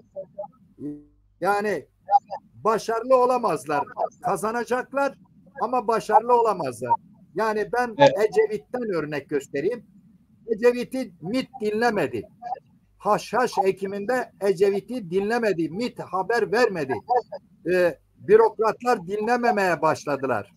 Efendim tabii başka güçler bunları ediyordu. Engellediler. O Afyon'un Ekim'i, yani Afyon derken orada parantez içinde diyorum. Yani bu haşhaşın Ekim'i yasaklanmak isteniyordu güçlerce. Ama Anadolu coğrafyasında bu ilaca da yarayacaktır. Dolayısıyla bunu engelleyemem. Bu iç işlerimize karışmak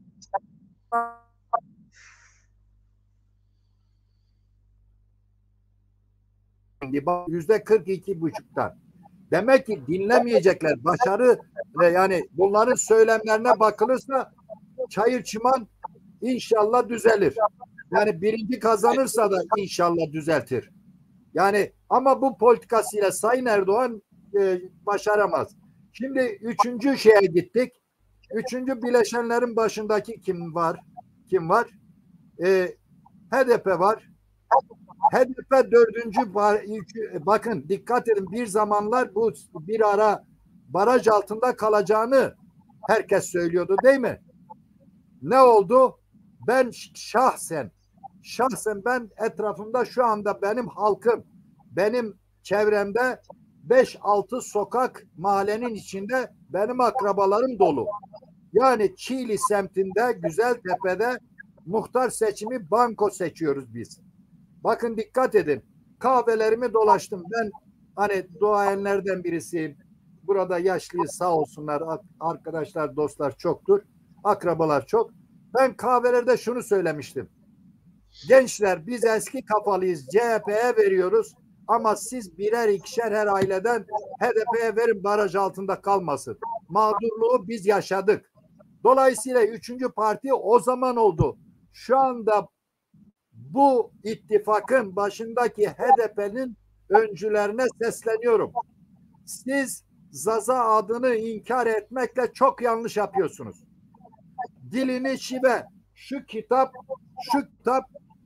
ben şu anda bir şey demiyorum. Halk okuduktan sonra halk karar versin. Sen beni yargılama. Sen niye benim dilimi inkar ediyorsun? Benim alt kolu diyorsun. Ben tarihin en eski halklarından birisiyim diyorum. Hadi çürüt bakalım. Şimdi bunların bu yöntemlerini de beğenmiyorum. Yani özgürlükten bahsediyorlar ama bir halkın ismini yani inkar etmekle özgürlük nasıl olur? Eşitlik nasıl olur? Kardeşlik nasıl olur? Hiçbirisi doğru söylemiyor. Özellikle Garo Paylan dostumu çok severek dinliyorum. Fakat bir Ermeni olarak Alevi diyor. Peki Zaza niye demiyorsun Sayın Garo? Bakın bu yakışmaz senin bilgi birikimine. Dikkat edin.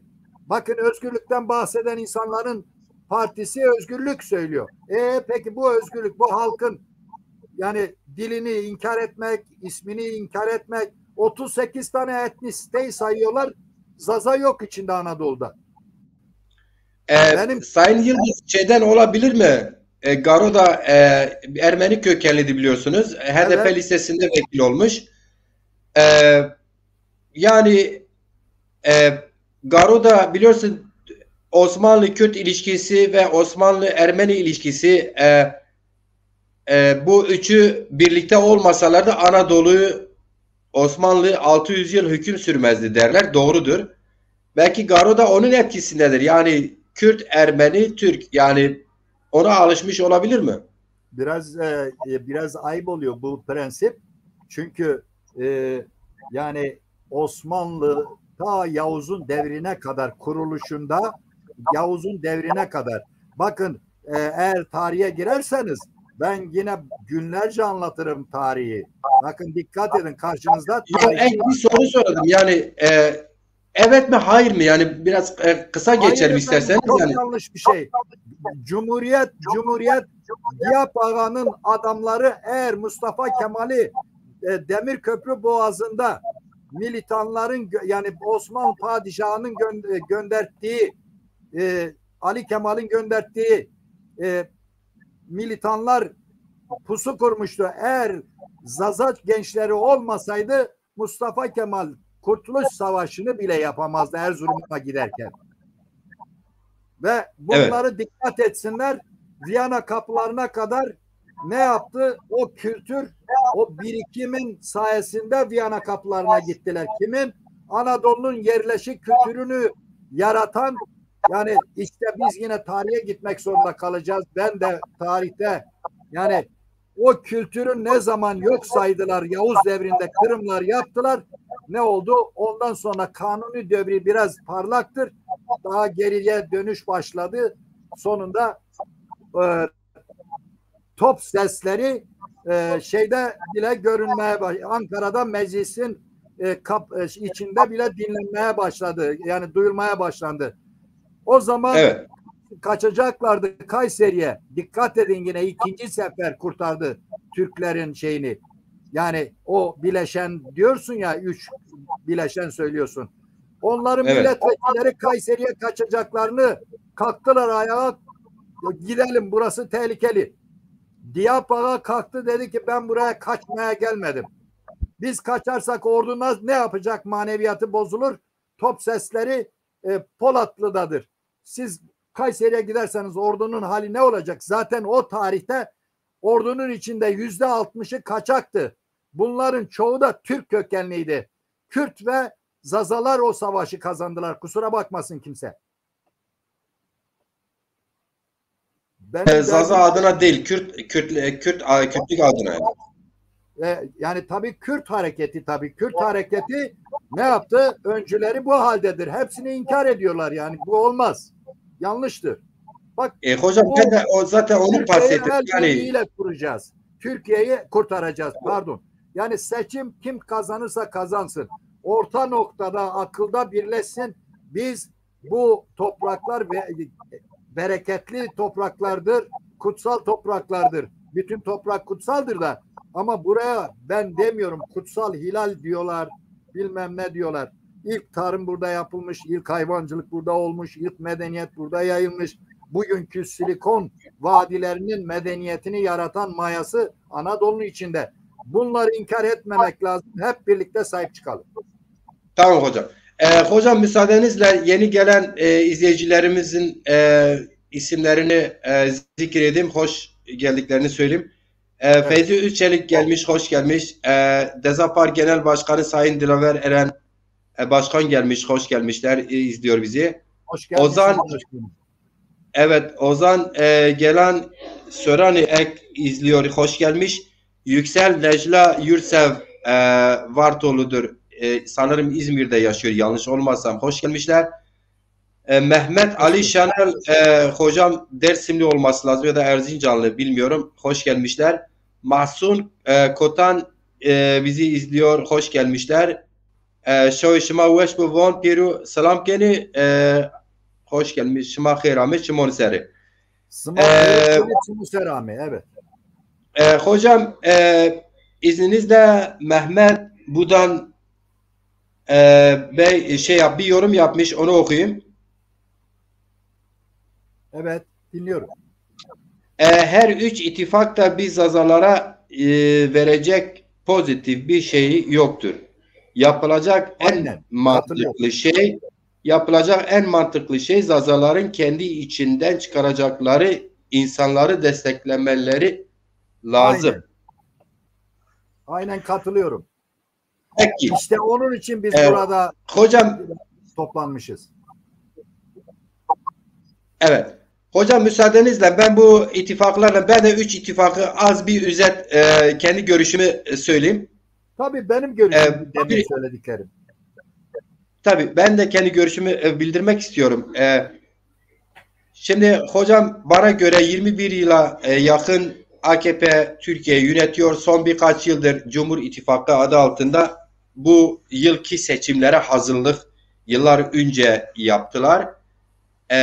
Ve Türkiye son 1,5 yıldır görsel, yazımsal ve sosyal medyanın bütün ağlarını kullanarak Türk toplumunu, Türkiye'de yaşayan Zaza, Kürt, Laz, Çerkez, Pamuk hepsini ya Cumhur İttifakı'na ya da Millet İttifakı'na ya altılı masaya mahkum bırakılmaya çalışılan bir uslup, bir yaklaşım söz konusu. Şimdi tabii ki Türkiye iddia ettikleri gibi tek uluslu her ne kadar 100 yıla yakındır çaba bu yöndedir. Tek uluslu bir devlet esas alındığı için perspektifiyle eğitim sistemi, bütün kurum kuruluşların tüzüğü falan, yönetmeliği buna göre hazırlandı ve uygulandığı için yanlış 100 yılda başarılmadı Kürtler işte yeterince örgütlü değiliz falan diye kendi içlerine tartışıyorlar. Kürt sorunu var bu ülkede. Lazların sorunu vardır. O kadar sorun çok önde olmasa da var. Cingenelerin sorunu vardır. Kürt Zazaların dil kültür sorunu vardır.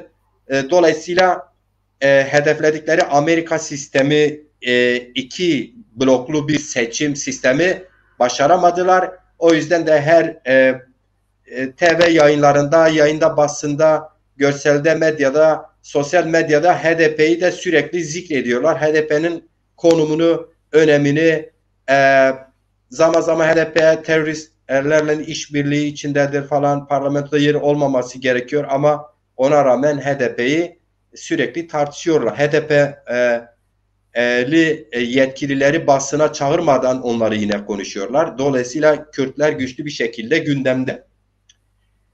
Burada Zazaları kimse dikkate almıyor demeyeceğim. Çünkü artık siyasi partiler hepsi de Bingöl'e, Diyarbakır'a, Dersim'e pek giremiyorlar henüz. Dersim'e daha çok marjinal sol olan HDP ağırlıkta. Şimdi Elazığ, işte diğer Zaza merkezlerine, Sivere'ye gittiklerinde Zaza kardeşlerim, Kürt kardeşlerim diye iki halka hitap ediyorlar. Bu da şunu gösteriyor ki Zazalar dip dalga olarak gerçekten belli bir duyarlılığa geldiklerini, bunu sistemde artık farkında olduğu için muhatabı örgütlenememiş, güçlü bir örgütlük yaratamamış siyasi partiler o Zaza temsilcileri, muhataplarını ziyaret edip bugünkü altılı masada olduğu gibi ya Cumhur İttifakı'ndan ya Millet İttifakı'ndan birileri Zazalar ya da HDP'den siz de bizim birleşenimiz olun görüşmeleri yapmıyorlar. Yani güçlü, örgütlü yani görmedikleri için muhatap alıp da konuşmuyorlar. Bu Zazaların hanesine bir eksik olarak kaydedelim.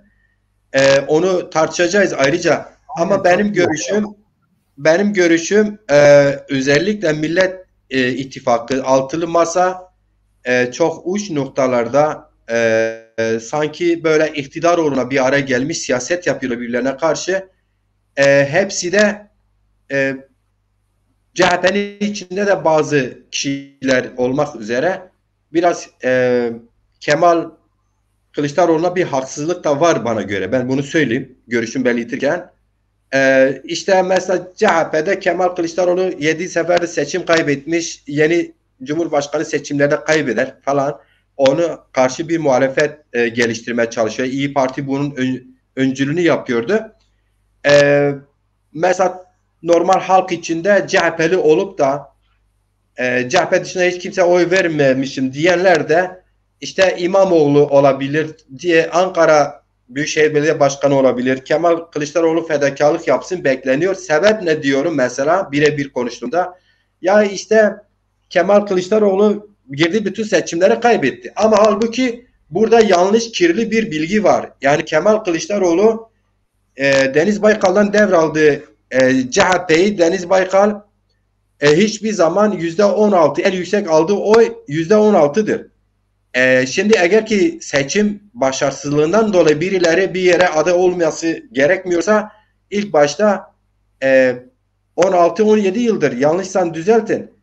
MHP'nin başında Sayın Devlet Bahçeli hiçbir zaman iktidar olmamış, ana muhalefet olmamış, hatta barajın altında kaldığı seçimler vardır. Kimse demiyor bıraksın bu. Ya da bir yere uygun değildir, şuraya buraya uygun değildir.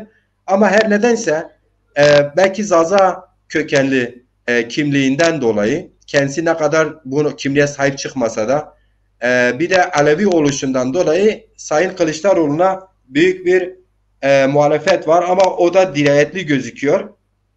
Tabii ki ben şahsen dün de söyledim, daha önce de duyurmuştum. Ben her üç ittifakın hiçbirine de oy vermeyeceğim bir Zaza duyarlılığı içinde. Sandığa gitmeyeceğim. Çünkü ben muhatap alınmadığım bir yerde yokum. Ben vatandaşlık görevimi varsa Zazalar içinde çıkabilecek halen zaman var. Adaylar olursa ona bakarım. En önemlisi ben siyasi partilerin Zazalar hakkında vaatleri sözde değil özde kısmına bakarım. Yani bir siyasi parti Zazalar ya da Kürtler ya da Lazlar hakkında gelecekten ne vaat ediyorsa programına koyarsa ön anlamlıdır. Yok Diyarbakır'a İyi Parti lideri gibi Sayın Meral Akşener gibi geldi. İşte Zaza kardeşim merhaba Kürt kardeşim Urfa'da burada orada Zazaları bahsetmesiyle yerel ve genel seçimler dönemindeki bu genelde klasikleşmiş klişe bir Türk siyasi liderlerin uslubudur. Küçük düşürüyor. Ben buna memnun olmuyorum. Orada ismim zikredilmesi tabii ki önemli ama ben yetersiz görüyorum. Çok yetersiz görüyorum.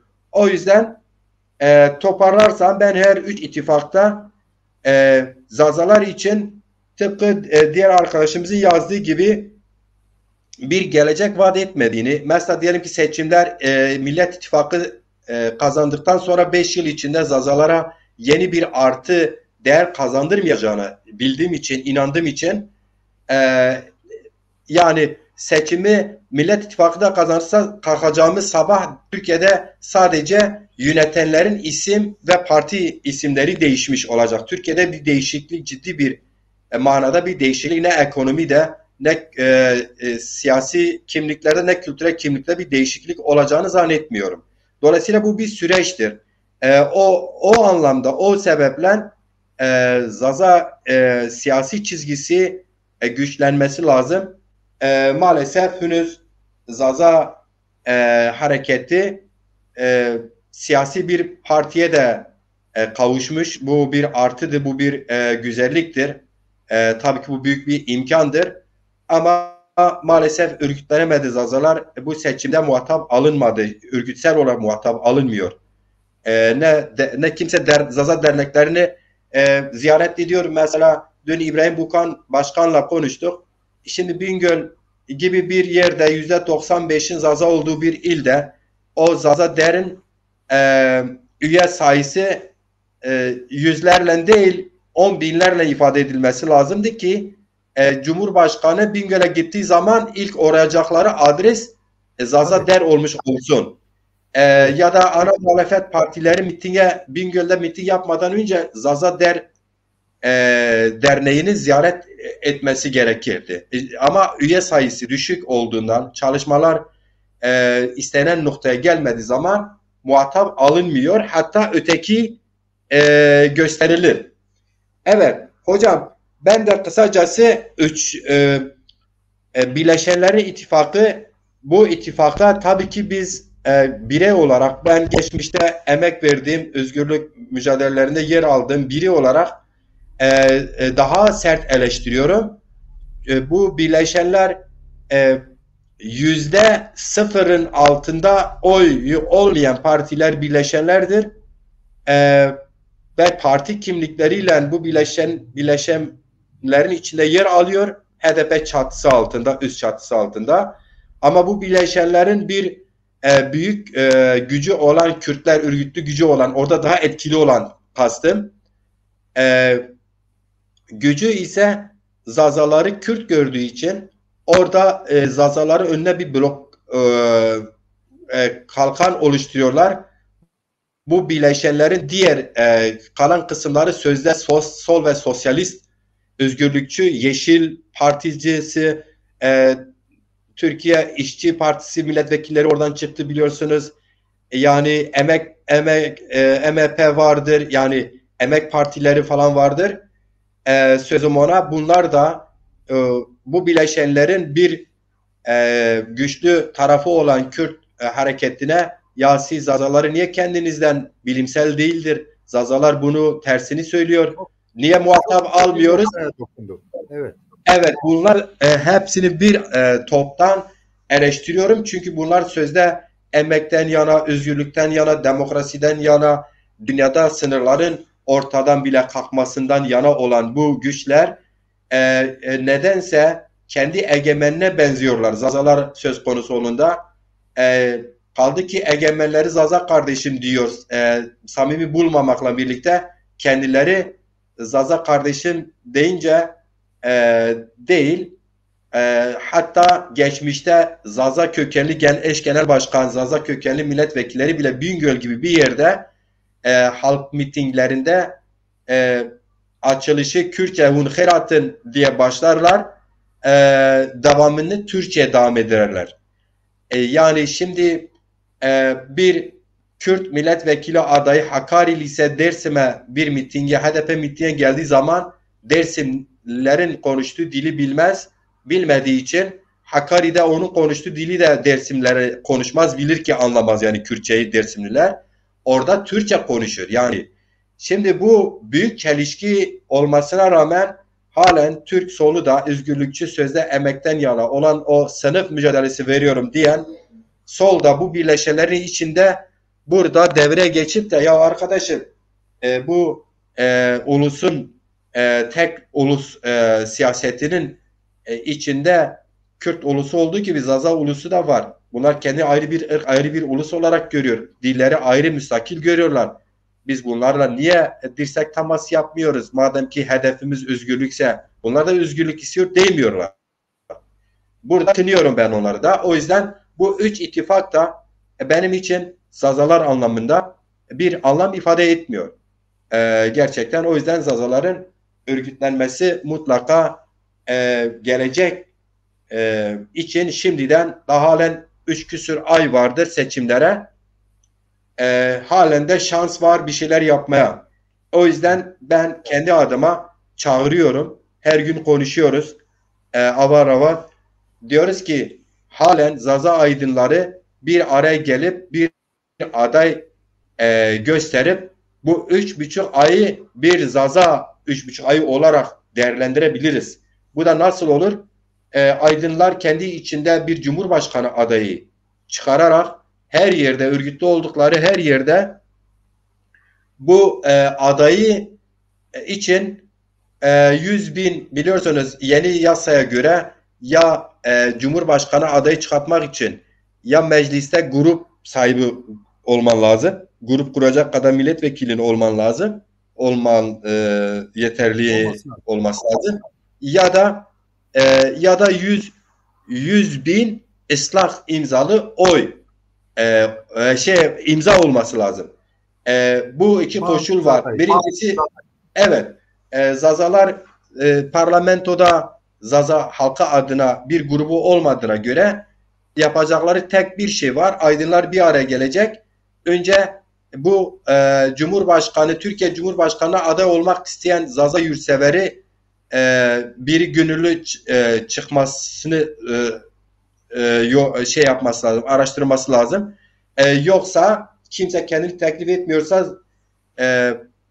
Zaza yurtsever aydınları kendi aralarında birini önererek onu arkasına dizilerek Türkiye Cumhurbaşkanlığı seçiminde bir Zaza kökenli yurtseveri Türkiye'nin mevcut sınırlarını tartışmadan Türkiye'nin mevcut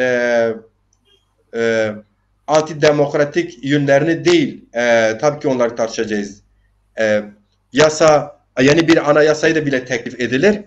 Ama ben seçilirsem Zaza, Kürt, Laz, Çerkez, Pamuk bütün bu ülkenin Türkçeden başka diğer dillerin yasal güvencesini için mücadele edeceğim. Yönetime bu yüzden talebim değil. Açık siyaset yapacak. Yani böyle arkadan konuşmayacak. Direkt ne istiyorsa ucunda ölüm de olsa, cezaevi de olsa, ki böyle bir şey olmaz. Açık siyaset, kamuoyuna açık siyaset yapacak bir aday arayışı olması lazım. Hocam tam da burada ben size sözü devretmek istiyorum. Sizce bu mümkün müdür? Yani Zaza aydınları, sorum şudur. Bir araya gelip bir aday halen çıkartma şansı var mıdır? Siz bu şans veriyor musunuz? Veriyorsanız nasıl olması lazım? Önerileriniz var mıdır? Evet. Şimdi sevgili dostlar, bakın demin üstü kapalı dedim ki birinci gruptakilerde Zazalar olmasaydı Cumhurbaşkanı seçilemezdi. Demek ki Zazaların önemi var. Ama adı seçimden seçime arada bir, hakkını yememek lazım. İlk söyleyen, Zaza kelimesini söyleyen devletin başındaki kişi Sayın Erdoğan'dır. Burayı bir noktayı çiziyorum altını. Şu anda en sağda olan parti İyi Parti gidiyor Zaza kardeşlerim diyor. Her nedense demin sizin de söylediği, orada katıldığım özgürlükten yani komünist olan var, devrimci olan var, kendisini tırnak içinde bunu söylüyorlar. Fakat bu kelimenin altını doldurmuyorlar. Lütfen o gruptakilere hitap ediyorum. Yahu tamam, bazı art niyetli insanlar olabilir. Türkiye'nin bir gerçeğidir bunlar.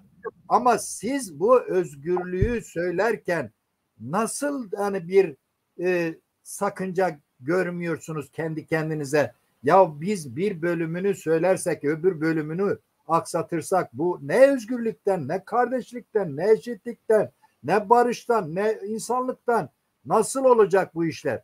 Şimdi benim fikrim şudur. Çok uzun sürüp de yormayalım seyircileri. İşte CHP'de Zazalar var. Ne yazık ki başındaki de Zaza olan bir insandır. Kemal Kılıçdaroğlu, Sayın Kemal Kılıçdaroğlu'nu ben Melik Gökçek döneminde başladım desteklemeye. Ama son 3 yıldır ben 50 yıl CHP'ye oy verdim, onun yüzünden koptum. Şu anda size katıldığım bir nokta orada var. Ben eğer bu her kesim Almanya'da 20 tane veli öğrencisinin efendim ben şeriat istiyorum. Velev ki şeriat istiyorum. Adamlar şeriat sınıfını açıyorlarmış. Ben Türkçe istiyorum. Türk sınıfını açıyor. Devlet bu Türk sınıfını açıyor. Kürtçe konuşmak istiyorum. Yardımcı ders istiyorum en azından. Açıyorlarmış sınıfı ve finanse ediyorlar. Bakın, yıkılıyor mu Almanya? Hayır. Sen anayasana bağlı bir toplumu yaratmak istiyorsan önce kalbini kazan. Onu insan yerine koy. Demin ne dedin? Çingene dedin. Ben çingene lafını da tırnak içinde kullanayım. Roman kardeşlerimiz otomatikman hırsız zannediliyor. Ya bunlar, ben içinde esnaflık yaptım. Onlar kadar güzel, barışçı insanlar yok. Bakın neler kaybediyoruz. Şimdi hangi yüzle bana diyecek ki bana oy ver? Hangi grup olursa olsun. En başta özgürlükten bahseden. Bakın, tekçilik ırkçılığa giriyor. Her zaman dünyanın neresinde olursa olsun tekçilik savunan barışı sağlayamaz. Onun için başı dertten kurtulmaz o ülkenin. Gelin el birliğiyle öyle bir oy kullanalım ki sağduyuna inanıyorum ben, halkın sağcısının, solcusunun, dindarının, dinsizin, her kesimi. Ama öncelikle bir defa hakkını yememek lazım bu grupların içindeki partilerden. Diyelim ki şu anda Meral Hanım gidiyor oraya. Peki sen milliyetçiliği söylüyorsun. HDP'nin yanında öcü gibi gitmiyorsun. Ama Zaza kardeşim dedin ya. Ya kardeşim bakın, kendi kendileriyle tezata düşüyorlar. Öbür tarafta yani Müslümanlıktan bahsediyor. Müslümanlık Tanrı herkesi yaratmış. Ya bunu nasıl anlamıyorlar? Yani benim ibadethanem halen cümbüşhane diyor Sayın Erdoğan. Öyle kaldı. Bakın, HDP benim adımı zikretmiyor. Ya benim çoğunluğu da Zaza bedel ödedi, o partide bu hale getirdiği 3. parti yaptı. Ya inkar etmekle bir noktaya varılmaz. Ben ne istiyorum? Ben dediğinize katılıyorum şurada yine. Çalışmalar yapılmamış. Belki çalışılmadı. Örgütlenmelerimiz eksiktir. Bundan böyle yani daha vakit var. Bakın, her günün bir önemi var. Biz niye bu araya geldik Ciron kardeş? Ben teklifte bulundum, siz kabul ettiniz. Bu durumumuz ne olacak? Aynı dertleri paylaştık değil mi? Şimdi gönlünde geçenler varsa, bakın, AK Parti'ye oy verip de gönlünde zazalık varsa orada zaza olduğunu inkar etmesinler, yine oyunu versinler. CHP'de ben iyi biliyorum, bütün ailem CHP'ye veriyor, ben hariç. Ben şu anda sonucunu bağladığım zaman anlayacaksınız. Ben hariç yıllarca da yer oldu ki el öptüm CHP'nin delegesine oy verin diye öğretmen arkadaşlarımın elini öpmüşümdür. Verin, demokrat insanlardır, barış getirecek deniyordu o zamanlar. Şimdi HDP ben çok yani ayıp ediyorlar. Bir defa şunu unutmasınlar. Eğer gerçekten akıllarının arkasında başka niyetleri yoksa hep el birliğiyle güç oluşturalım. Gerçekten bu ülkeyi kurtarabiliriz. Bakın şu anda yeraltı madenleri tümüyle elimizde yok. Bütün fabrikalarımız başkalarının elinde. Şu anda topraklarımız satılıyor. Şu anda öyle bir zam oldu ki biz ev alacak hale gelmedik. Bakın, bir defa inkar vardır. Yani bir emekli evi alamayacak durumdadır. Normal insanların, benim şu anda açlık sınırının altında maaş alıyorum. Şu anda bir devlet memur maaşının en yükseğini alıyorum. Ama açlık sınırının ucundadır. Bakın, dikkat edin. Bu ülkede 10 maaş alan insanlar var. Her birisi de 50-60 milyondan binlerden bahsediliyor. Şimdi hepsini aklı selime davet ediyorum. Bir defa Zazaları tanıyacaksınız. Zazaları tanıyacaksınız ama bu ürkek isimleri kullanmak da iyi bir şey değil. Bakın burada bu çekinceyi koyun. İsimlerle bir yere varamayız ama halkıma da sığınıyorum. Siz HDP'de oy verirken, aydınlar için söylüyorum, halk için demiyorum. Halk dedim mi, öncüleri. Binlerce kişisini biliyorum ki oraya oy veriyor. Hatta yönetimde olanların çoğu da Alevi Zaza'dır. Yani Zaza kökenli ve Alevidirler üstelik. Alevi diyorsun ama Zaza'yı inkar ediyor. O arkadaşlar da inkar ediyor. Dikkat edin. O kadar enteresan ki HDP'nin içinde Gülten Kışanak, bilmem Sakine Cansız bir zamanlar dağda bile kaldı. Ne oldu? Kendilerine Zaza demiyorlardı. Şimdi bu şartlar altında o adlarla biz parti kurduk, 1,5 sene bize izin verilmedi. Şu anda dediğin gibi bizim kurum ve kuruluşlarımız var her yerde hemen hemen. Bunlara gidip halkların o Güneydoğu Anadolu'da Diyarbakır'a gidiyorsun. Diyarbakır'ın %60'ı Zaza kökenli insanlar. Peki bunları yok mu sayacaksınız? Şimdi oradaki insanların aydınlarına söylüyorum. Bağımsız aday, son kertede bağımsız aday olabiliriz. Bağımsız adayların arkasında kenetlenelim. Dernek oda veya işte partimiz var Dezapar, ona destek verilmediği takdirde ona destek verelim. Biz bunu gösterirsek bir gelecekte de bizim varlığımız zımnen de olsa, isim anılmasa da adam yerine konulacak. Biz bunların içinde gönlünde geçenler varsa böyle programlarda şekillendireceğiz. Bu ilk programdır. Dolayısıyla bundan sonra daha yumuşak, daha olumlu adaylarımız varsa, hangi partide gönül vermişse orada seçilebilir yerlere girsin. Artı adaylar eğer bağımsız olarak gidip başvuruyorsa bu ittifaklara, yüz verilmiyorsa bağımsız adaylığına koysunlar. Biz onların yanında kenetlenelim. Bakın, Sayın Yıldız, şeklini de şurayı hayal ediyorum. Her partide gerçekten demokrasi, barış, kardeşlik isteniyorsa, diyelim ki Sayın Erdoğan başını çektiği Cumhuriyet İttifakı'nda Zazalardan, Pomaklardan, hatta Kürtlerden, kendisini destekleyen her çeşit insan vardır. Onlardan insanlara fırsat versin, seçilebilir yerlerden ikişer, üçer, yani gücüne göre diyelim ki Kürtlerden yanında blok halinde o AK Parti'nin içindeki %50'nin içinde %10'u ona veriyorsa tabii 10 tane milletvekili versin. %2 veriyorsa 2 tane de bana versin.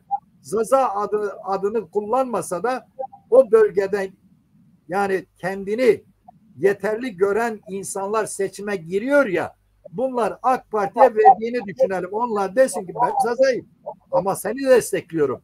Buradan çağrımdır. İşte oradan seçilebilsin. HDP'den seçilebilsin. Yani İYİ Parti'den seçilebilsin. CHP'den seçilebilsin. Ama kendi ismini söyleyerek cesaretle söylesin. Madem inkar ediliyorsa önce tanınmak istiyoruz. Biz eşitlik istiyoruz kardeşim. Biz asla... Hocam, affınıza sığınarak. Bir saniye bölmeden ben bitireyim hemen bir cümle kısaca. Sonra tamam. Eğer diyelim ki olmadı. Sonra bunlar oldu diyelim. Bu şekilde eşitlikle davranıldı. Bunlar daha sonra bir grup halinde bir araya gelebilirler seçildikten sonra. Ben o gruba inanıyorum. Evet. Hocam izleyiciler isimlerini zikredeyim. Zaza YouTube'dan Bünyamin Hoca'ya selam söylüyor. Ali Zazaoğlu yine YouTube'dan ne diyor? Selam, iyi yayınlar diliyorum. Dezapar Genel Başkanı Dilaver Eren Bey'i görüşlerini bilmek isterdik. Evet, Sayın Dilaver Eren bizi izliyordu. Sayın Dilaver Eren kongrenin seçtiği bir Zaza partisinin iradesidir. Bu tür yayınlara istediği zaman katılır, link ister, biz göndeririz kendisine. Ayrıca tabii ki geçmiş yıllarda biz kendisini birçok programda ağırladık memnuniyetle. Yine Ali Zazaoğlu diyor ki özür diliyorum evet. Ciron kardeşim. Yalnız Kürtlerden gerçekten iyi niyetli barış tartışmak istiyorlarsa, fikirlerini zikretmek istiyorlarsa programlarımız açıktır. Evet. Başka Yine halklardan demek istedim yani.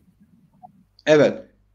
Zaza Perez hoca da gelmiş, hoş gelmişler. Sait Yıldız sanatçılarımızdan gelmiş, hoş gelmişsiniz. Mahmut Kurtal arkadaş gelmiş, hoş gelmiş. Tümü Serame Peru. Selahattin Koç hoca gelmişler, hoş gelmişler. Latif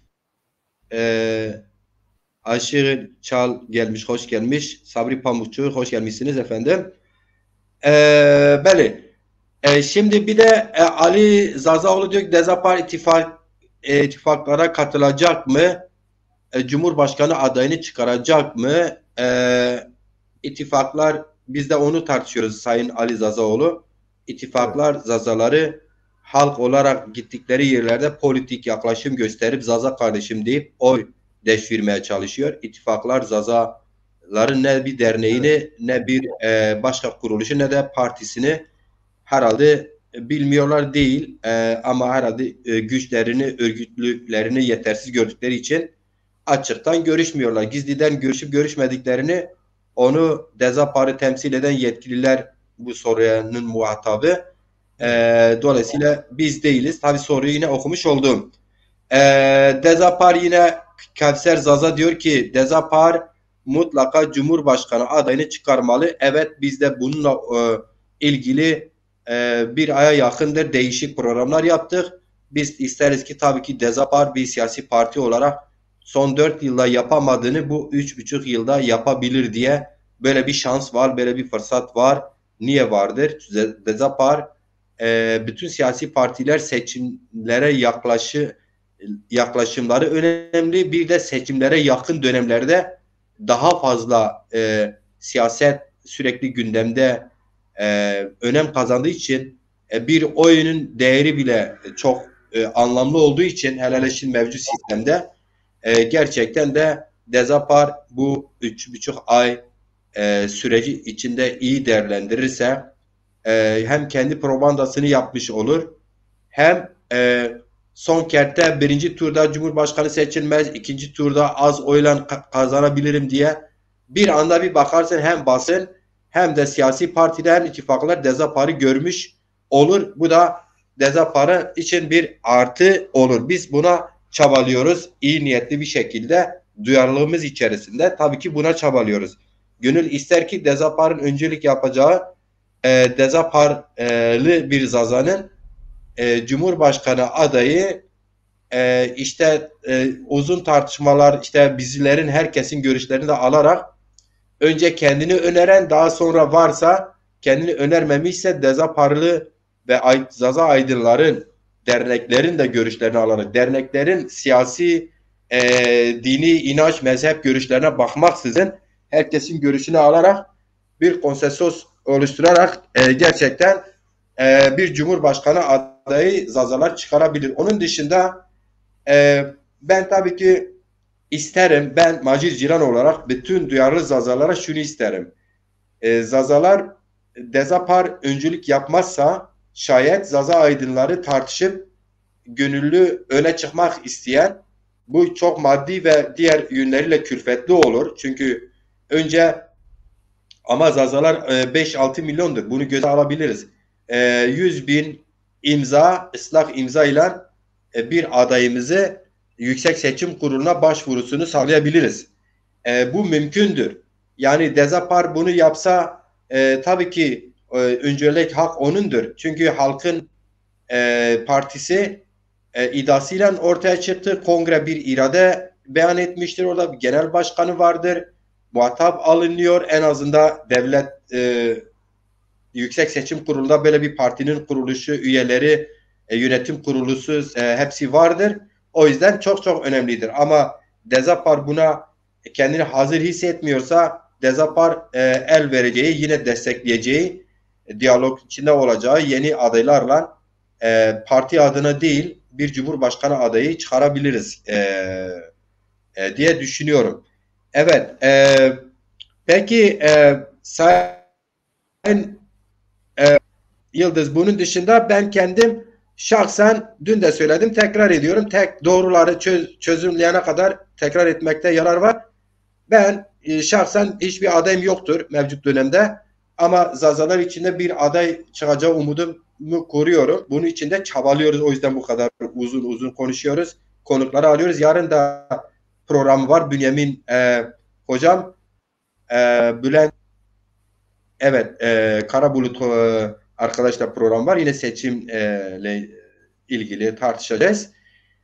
Ama duyarlı izleyiciler, değerli yazarlarımız, Zaza Press bir şeyler yazmış.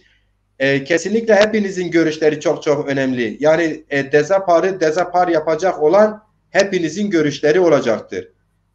Dezaparı ileride parlamentoya gönderecek olan Zaza Aydın duyarlılığı ve Zaza Yurtsever duyarlılığı olacaktır. Dezapar halk için kurulmuş bir partidir. Bugün genel başkanları yönetimi yarın değişir, öbür gün değişir. Önemli olan bu kurumu kalıcı hale getirmektir. Dolayısıyla herkes böyle dezapara bakmalı. Her Zaza doğal bir dezaparlı olmalıdır. Küsünden tut şeyine kadar, birbirine konuşmayana kadar herkes doğal dezaparlı olarak mesele bakması lazım. Bünyamin hocam, müsaaden varsa Zaza Press bir yazı yazmış, bir okuyabilirsem okuyayım. Tabii ki yani tabii. Zaza Perez diyor ki Zazalar kesinlikle ayrı örgütlenmelidir ve gücünü göstermelidir. Zazalar tarih boyunca tarih yazmış bir halktır ve yönetici bir halktır. Örgütlenmesi engellenen en temel engel 1970'lerden beridir devam ediyor ve 1970'lerden beridir yama olmaktan kendisini kurtarmamasıdır. Önce yama olan göbek bağının netleştirilmesi gerekiyor. Evet, böyle bir katkısı vardı. Teşekkür ederiz Zaza Perez. Sabri Pamukçu bir şeyler yazmıştır. Müsaadenizle okumaya çalışayım. Bünyamin Yıldız hocamın gibi aydınlarımız yanımızda olduktan sonra Zaza davasının önünü kimseler mümkün olmayacak, kesmeleri mümkün olmayacaktır. Ben tüm olumsuzluklara rağmen geçmiş bu telefonda biraz şey var, geçmişte baktığımda o kadar da karamsar değilim demiştir. O kadar da karamsar değilim. Bugün geldiğimiz noktaya yetersiz de olsa küçümsenmeyecek bir mesafe kat ettiğimize inanıyorum ve bütün samimiyetimle söylüyorum, övünmekteyim diyor bununla. Yine Zaza Perez diyor ki devşirme göçebe olmayan kadim halk Zazalar bir gün kesinlikle yeni bir tarih yazacaktır. 35-40 yıllık Zaza hareketi, Zaza ulusal hareketi ile bunu birçok güce gösterdi.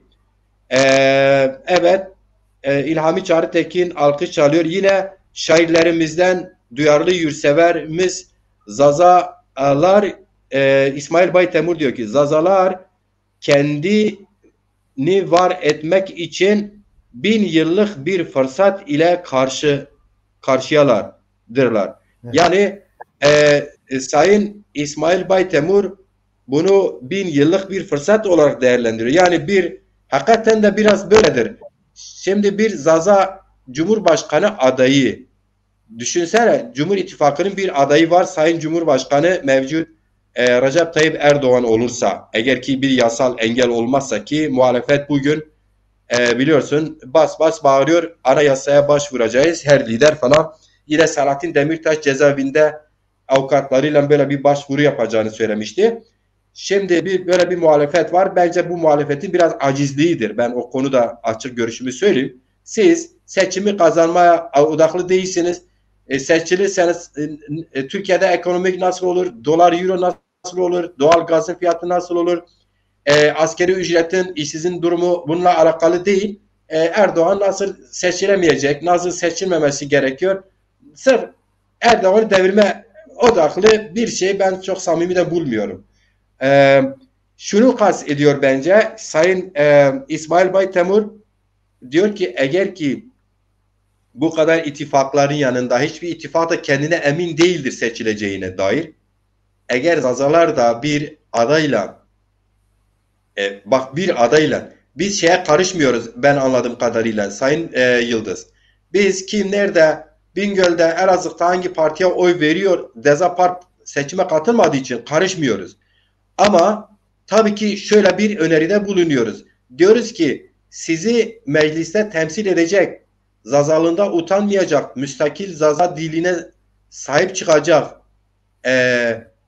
Nasıl ki Meral Akşener Diyarbakır'da, Urfa'da Zaza kardeşim merhaba diyorsa, o da Zaza kardeşim diye Zaza olmasına rağmen bunu diyemeyen Zazalar var. Öyle hitap edecek kendi ana dilinde, Türkçe'de hangi dil biliyorsa o dille kendi Zazalığını, kimliğini koruyacak varsa birileri, aydınlarımız varsa, bizim bilmediğimiz varsa onlara oy verebilirsiniz. Çünkü Zazaların Partisi seçime katılma yeterliliğine sahip olmadığından dolayı. Ama Zazalar bir cumhurbaşkanı, bu da bağımsız olmuş oluyor. Çünkü grubu yok mecliste. 100.000 imzayla ancak aday olabilecek. Büyük bir çaba. Bunu örgütleyen Zazalara da Zaza halkı her yerde Alevisi, Sünnisi, hiç sağcısı, solcusu, HDP'lisi, AKP'lisi, MHP'lisi, İyi Partilisi, velhasıl solcusu dedim ya, komünisti, kimlikte, dilde biz biriz. Aidiyetimiz Zaza'dır, dilimiz Zazacaysa o zaman Zazaların, Kürtlerin, Lazların seçilirsem dillerini anayasal güvenceye alacağım vaadiyle çıkacak bir Zaza bağımsız adayını herkes desteklemesi gerekecek diye düşünüyorum. Sait Çiyak hocam gelmiş, bizi izliyor. Hoş gelmişsiniz Sayın Çiyak hocam. Evet, Sayın Yıldız, bu değerli hocalarımızın Zaza Peres olsun, İlhami Çağrıtekin, İsmail Baytemur, daha önce Sabri Pamukçu Hoca, gene daha önce Reber Şıma, daha önce Mehmet Budan Camanak, biraz uzun olduğu için pek yazamıyorum, pek Türkçe'ye çok hakim değilim. Yorumu vardı, katkısı vardı. Bunların hepsinin ortak, yine Latif Aşı Çal herhalde, Ağaç Çal, özür dilerim. O kadarını okuyabiliyorum. Yine Yunus Bulut yorum yapmış. Mesela diyor, ben bir Zaza vatandaşı olarak mevcut olan siyasetten uzağım. Fakat özellikle Macir Ciran abim ve onun gibi çaba sarf edip ve çalışan bütün aydın Zaza kardeşlerime başarılar diliyorum. Teşekkür ederiz. Yine bu arada Ali Meymandar bizi izliyor. Hoş gelmişler. Ramazan Özdemir gelmiş. Hoş gelmiş, bizi izliyor. Aziz Temizbaş hocam bizi izliyor. Hoş gelmişler. Cumali Karaman şairlerimizden bizi izliyor. Bütün bu Ali Güneş aynı zamanda bizi izliyor. Yorum yapmış. Ağlamayan bebeğe meme yoktur demişti. Zazalar ne istiyorsa onu bilsinler. Zazalar ne istiyorsa onu bilsinler. İstenmeyen kimse bir şey vermez diye not düşmüş. Yine Mehmet Ali Şener hocam diyor ki Zaza siyasi hareketi hiçbir siyasi yapının gölgesinde kalmadan bağımsız bir karakter olarak konumlamalı ve mevcut siyasal ortamda yaralanmalıdır demiştir. Yani ortaya çıkıyor ki bugünkü tartışmamızda net olarak Zaza duyarlılığı, Zaza yurtseverleri, Zaza aydınları bir Zaza adayının aday adaylığını için en azından bir çalışmanın acilen karar verip başlanması gerektiğini neticesi çıkıyor. Bu yorumlarda hepsi bu çıkıyor. Aksini iddia eden bir yorum ben rastlamadım. Tabii ki mutlaka yorum yapmayanlar da görüşleri vardır. Bakınız bugün YouTube üzerinde bilgisayarda program yaptığım için buraya sırf YouTube'dan izleyenler ekrana yorumlarını verebilirim. O yüzden ben de ayrıca sizlerin yorumlarını görebilmek için cepten de izliyorum. Oradan okuyabiliyorum yani. Dün bunu yapamıyordum. Yani aşağısı beyaz oluyor, yapamıyorsun. Evet.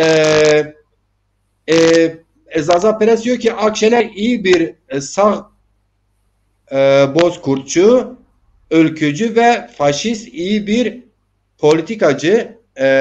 Evet, tecrübesi vardır. Şimdi Zaza 24 gelmiş, YouTube'dan bir şeyler yazmış, bir bakayım ne diyor. Sayın Ciran, Dezapar Genel Başkanı Dilover Eren konuk almanızı istiyoruz.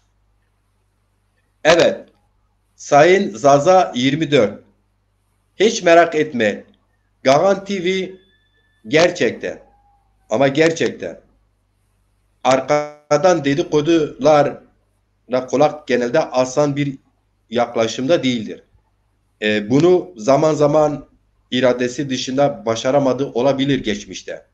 Ama Gagan TV, onun moderatörü ben Macir Ciran, Kürt'le de konuşurum. Zaza meselesini, Kürt meselesini, Türk'le de konuşurum.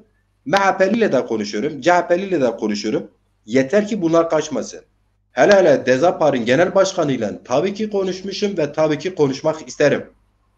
Ama sırf yani benim saatlerimi, günlerimi verdiğim bu programları hiçbir maddi beklentisi olmayan, kendi maddi imkanları çok sınırlı, hatta bazen yok, bazen sıfırın altında olmasına rağmen emek veren bir Macir Ciran da dikkate alınmasını da isterim.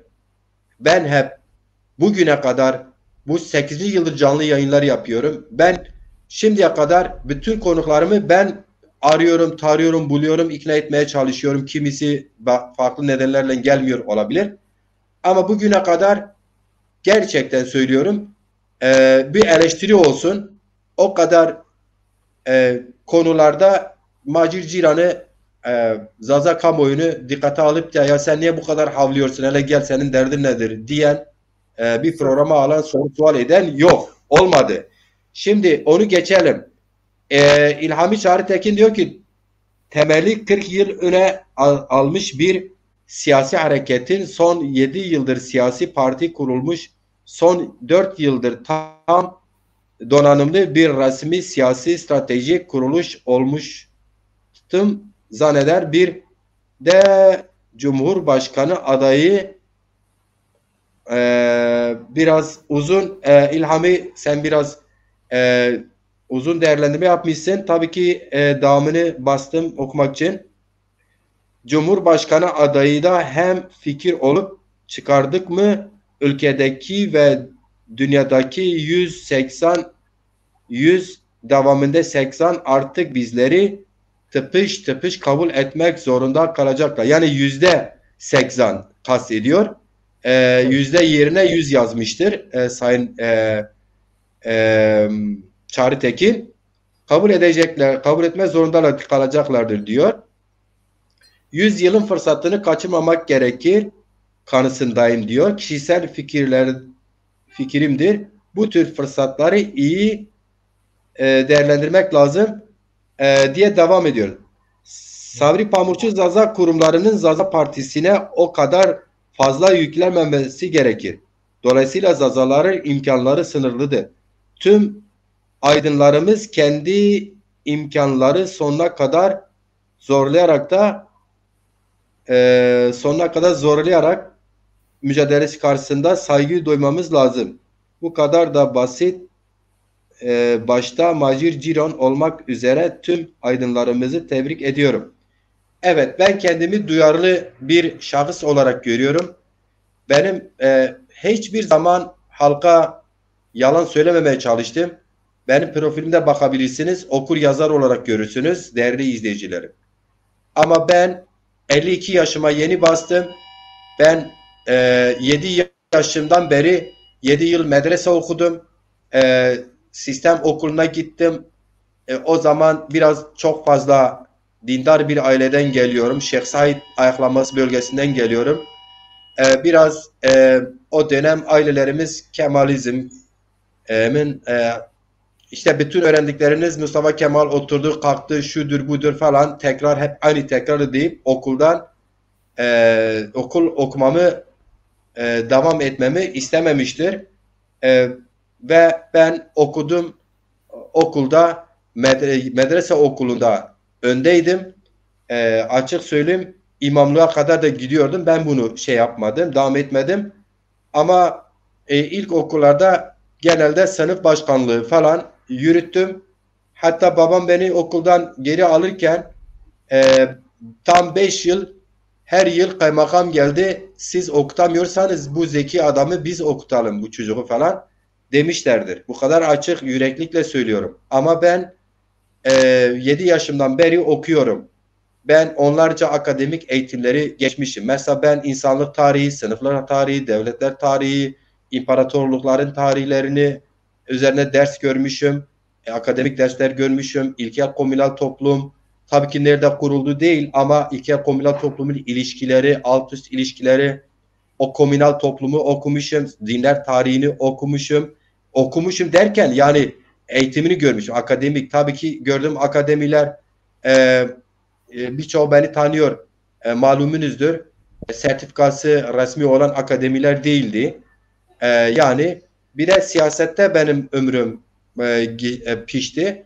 Şunu kastediyorum. Ben mesela hani bazıları belki söyleyebilir.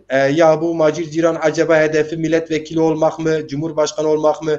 Bir kere benim kriterlerim cumhurbaşkanı uygun değildir. Ben halkımın kriterlerini, halkımın kimliğini, halkımın dilini için yanıp tutuşan bir yurtseverim. Ben kendimi öyle tanımlayayım size. Bilmeyenler de bilsin. Ben kendimi kime anlatmışsam olduğu gibi anlatıyorum. Ben böyleyim arkadaşlar. Yani ben bir milletvekili olmak için, cumhurbaşkanı olmak için, zazalara ağa olmak için, zazalar bana hürmet etsin diye değil, ben zazalara kul köle hizmetkar olmak için çabalıyorum. Kesinlikle kul köle derken klasik anlamda kastım değil. Şudur işte. Saatlerce dil döküp insanlarımızı kafasını yoruyorum. Belki bazen size sıkıcı geliyorum. İzleyiciler açısından söylüyorum. Tek derdim vardır. Zaza hareketi bir gün en az bugünkü HDP'nin gücüne ulaşmasıdır bu ülkede. Benim tek amacım budur. Ve bunu için eğer ki bir gün duvarda Zazaca şil diyorduk. O hiç diyorduk, şil diyorduk. Duvarda hani eski klasik duvar yapımlarında ben ustalığım da var. Hani taş biraz duvarda durması için küçük bir taş koyarlar altına. Ben duvarda işte harç olabilirsem bir nokta bir küçük taş olabilirsem samimi zazalar ileride aydınlarıyla, partisiyle, işte kurum kuruluşlarıyla bir gün beni hatırlasalar yeter. Bu en büyük zenginliktir benim için. Ben başka bir şey talep etmiyorum. Ben tek talep ettiğim özgürlüktür. Evet. Şimdi Ali Meymandar hocam Almanya'dan bizi izliyordu demiştim. Kendisinin bir yorumu var. Aktarmak istiyorum. Zazaların hareketi açısından 100.000 imza mevcut koşullarda zor. Olsa da Zaza hareketinin gelişimi için bu girişimin önemli sonuçları olabilir. Bunun gerçekleşmesi için bütün farklı kurum ve farklı evet devamına bastığım için tekrar üste gidiyor ya için bütün farklı kurum ve kesimlerin kuşkusuz aday olacak kişiyi ve beraber hareket ettiği desteklenmesi gerekir. Beraber ettiği çalışma grubunu koşulsuz desteklemesi gerekiyor. Bakınız ne güzel somut yani somut bir şey ortaya çıkıyor. Maşallah bu kadar kısa sürede demek ki samimiyet olunca bazı önemli sonuçlar çıkıyor. Tabii ki. Yine Zaza Perez ne diyor? Biz dezaparı değiliz. Biz dezaparlı değiliz. Ama kesinlikle dezaparın desteklenmesini istiyoruz. Ne güzel. Aynen öyle. Şimdi ne güzel. Dezaparı niye değildir? Sayın hocam yurt dışındadır. Dezapara üye olmayan bir insan dezaparlı mutlaka değildir. Ama girişte de söylediğim gibi her Zaza yurtsever doğal bir dezaparlı o anlamda. Bizim sadece Dezapar'a yakınmamız, şikayetimiz, eleştirimiz yapıcıdır. Biz onun zazaların emekleme sürecinin geçmesi gerektiğini, zazalar erken doğum da yapmış olsa, yani toplum içinde ayakları sağlam yere basan ufak tefek kurumlar kurulduktan sonra Dezapar doğsaydı bu sıkıntıları yaşamazdık. Yani şunu demek istiyorum. Dersim'de Zaza dernekleri olsaydı, Bingöl'de, Diyarbakır'da, İstanbul'da, Türkiye'nin her yerinde, Zazaların yaşadığı her yerde önce bir dernekleşme, sonra bunlara dayalı bir Zaza hareketi, yani bir halk hareketi olsaydı ve o halk hareketi içinde Zaza aydınları kendi içinde bir kongreye gidip bir parti kursalardı, bugün bu sorunları yaşamazdık.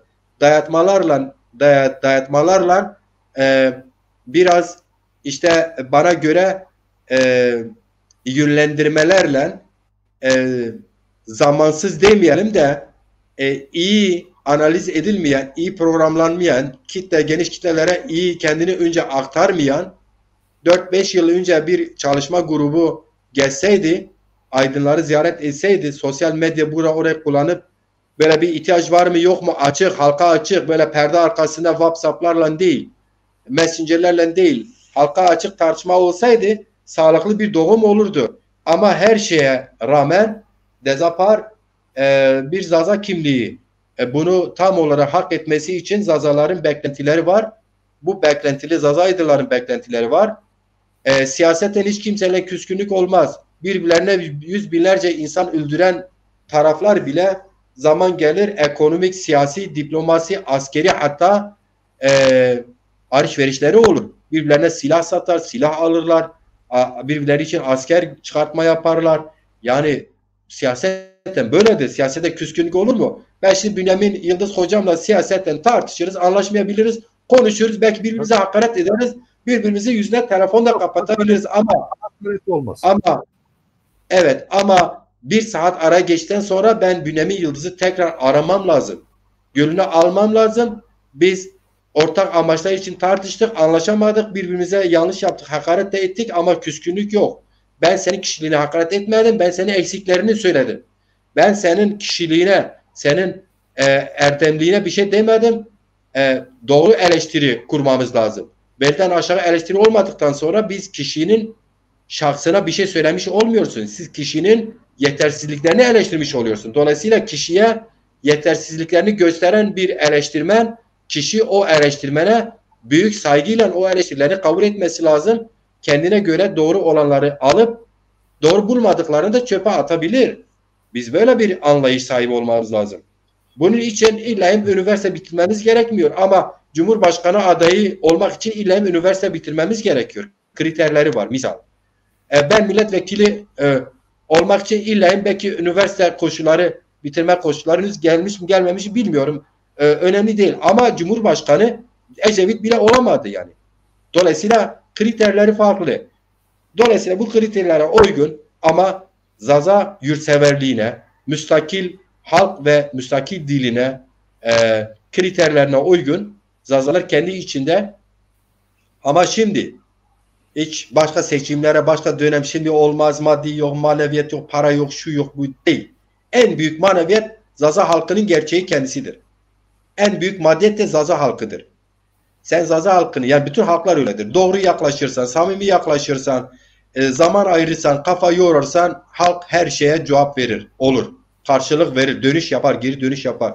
Ama sen 3-5 tane duyarlı insan var. Biri işte bu yazar değildir. Bu şair değildir. Bu tarihçi değildir. Bu bilmem şurada kirlidir. O burada kirlidir. Bunun geçmişi böyle kirlidir. Onun geçmişi şöyledir. Bu geçmişte MHP'li. Bu geçmişte HDP'li. Diğeri geçmişte AKP'li. Diğeri geçmişte Komünist Partili. Diğeri geçmişte Kavacı. Diğeri geçmişte yok kardeşim, Zazaların geçmişi kendilerine ait bir şey yok ki. Ebu Bekir'den başlamıştır. Sürüp geliyor. 40 yıllık bir mücadele var. Burada emekleri olan Zaza Pres var. Hıdır Eren hocam var. Faruk Eren Allah rahmet etsin var. Ali Meymandar budur izliyor. Bunların emekleri var. Mehmet Ali Şenal hocamın emekleri var. Sabri Pamukçu'nun emekleri var. Bünyamin hocamın emeği var. Macir Ciran'ın kabul edilirse emek vermeye çalıştırmış, her zaman emeği vardır. Bu sadakada bizi izleyen herkesin emeği var. Zaza dayı bizi izliyor, hoş gelmiş. Evet. Zaza Mehmet dayı emeği var. Said Çiyak hocamın emeği var. Kardeşim yeter, bunlar hepsinin emeği varsa, ama herkesin de bir kulp takıp da eksiğini öne alırsak, o zaman kim Zazalara öncülük yapar? Herkes biraz birbirine eksiğini tahammül edecek. Birbirine eleştirilerini doğru anlayacak. Hocam kusura bakma, görledim yine falan. Yine bir arkadaş soy ismi uzun olduğu için özür dileyerek söyleyeyim. Dedim ya arkadaşlar, ben okur yazarım. Yani bu söylemek ayıp değil. Ama ben kendimi sürekli değiştiren, dönüştüren, döneme hazırlayan bir insanım. O yüzden kusura bakmayın, soy isimlerinizi Türkçe'de çok hakim değilim. Mehmet Budan Camanak diyor ki, evet, evet, Dezapar'la ilgili bir şey söylüyor. Dezapar ne demiş? Dezapar her halükarda diyor desteklenmek varsa eksikleri, yetmezlikleri, buyurun hep beraber eksiklerini giderelim. Yetmezliklerini yeter hale getirelim. Ne güzel, işte böyle. Konuşmasak evet, olur mu? Mahmut Kurtal yine tekrar selam söylüyor. Hoş gelmişler efendim. Evet. Evet, Zaza hareketi olacaktır. Ok yaydan çıkmıştır. Arılar yuvasından çıkmıştır. Kiminin gözünü yarayacak, kiminin kaşını, kiminin dudağını şişirecek, ama bu bir Zaza hareketidir. Kimi öyle, kimi böyle. Doğru çalışırsa halk mükafatlandırır. Onu Zaza yurtsever, aydın, vicdan sahibi insanı, onu biz Ebubekir'i zikrettiğimiz gibi, rahmetli Ebubekir'i, onun ismini zikreder. Dolayısıyla biz herkesin ismini belki verme imkanımız yok. Şimdi mesela Fahri Pamukçu hocam vardı, şairlerimizden. 5-6 tane kitap yazmış. Yani bunlar hepsinin emekleri var. Bunlar kimi dönem kendilerini benim gibi Kürt olarak lanse etmiştir. Bu da bir suç değildir ki. Yani Kürt olmak suç değil ki. Yani bugün eğer ki Kürt Zazalar Kürt Partisi'nde yer alıyor, Türkiye'li en uç, en inkarcı partilerine yer alıyorsa, bu o yer alanların suç değildir ki. Bir geçmiş miras bırakılmamış. Yani tarihten silinmek istenen, bugün dilimiz olmasaydı silinmiştik. Bugün Dersimliler Zazaca bilmeseydi, Dersim'dekiler kimse Zaza bilmeseydi, bir yazılı tarihimiz yoktu. Sözlü bir tarihimiz var. O sözler de kesilseydi, dilini de bilmeseydi, kendini ya Türk ya Kürt ya başka bir şey görmüş olurdu. Dolayısıyla hala şükür ki dilimiz var. Bu dilimiz kendine bir öz yapısı var. Kendine bir kök, bir etmolojik yapısı var. Bir dişil ve erkek, eril yapısı var. Bozulmamış bir dil. En bozulmamış dil. Yani en tamam, yabancı dil kelimeler, cümleler araya girmiş ama gerçekten de sağlam kalmış. Mesela siz bahsettiğiniz Sayın Bünyamin Hocam, bugünkü Türkçe, geçmişin Türkçesiyle hiçbir alakası yok. Yarısı Arapça, bir kısmı Kürtçe, bir kısmı Zazaca'da toplama bir dil. Burada şuna katılıyorum, izin verirsen. Şimdi beyaz ırkın ataları olduğunu iddia ediyorum. Çürüten, tabii kitap yazıldığı için artık iddia ediyorum. Çürütülsün eğer şeyse. Bakın beyaz ırkın diyorum. Zazaca'da kök dilidir. Kök ana dildir. Bakın dikkat edin. Size bir örnek söyleyeyim. Yani kök dillerde çok, hani ilk çocuk nasıl öğrenir dili? Annesinden kopya eder. Babası hani sevmiştir, anne demiştir, anne demiştir. Çocuk bebekken ilk konuştuğu şey ah veya ba der, baba der, dediği için. Dolayısıyla o tek kelimelik harf bir anlam taşıyor. Şimdi bir örnekler vereyim.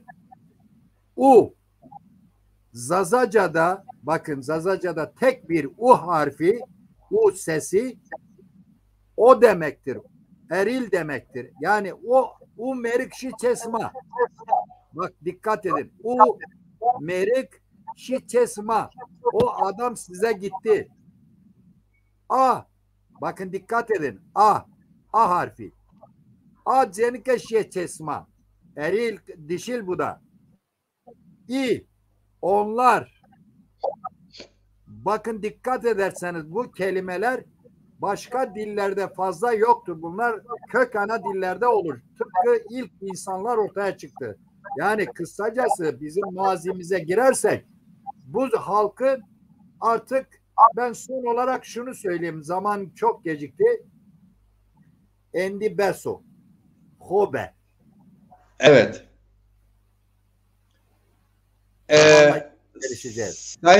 Sayın Yıldız, önemli olduğu için okumam gerekecek. Ali Meymandar bu konuda somut önerileri var.